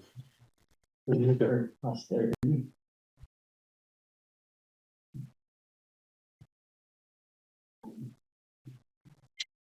Yeah, usually I guess those are under admin items. I have them kind of at the top of my email, but yeah, if we can get those into the admin Yeah, folder. Great, just mentioning In the future. Well, thank you, everybody. I'm going to, good. What's the select board photo? Are we doing that Oh, now? yeah, yeah, we're gonna take a photo. When I was gonna take a photo. Yeah. it. It's like, funny. I'm not properly prepared. I did shake. But it's a great idea It's big. to have it. You know, But another do it at the beginning of a meeting when it's still daylight? Yeah, you want, we can do it next time. Yeah. Wanna do it next time? Around here on Sunday, you could do it. Yeah, Something outside. Yeah. Okay, Thank you for accommodating. Some select boards put their pictures on the website or in their town report. Yeah. If you want the town report from that. You know, some select boards have name tags, which I think would be useful Little for plaque. members of the public that don't know us. Yeah, placard. That's such a Barbara thing to purchase.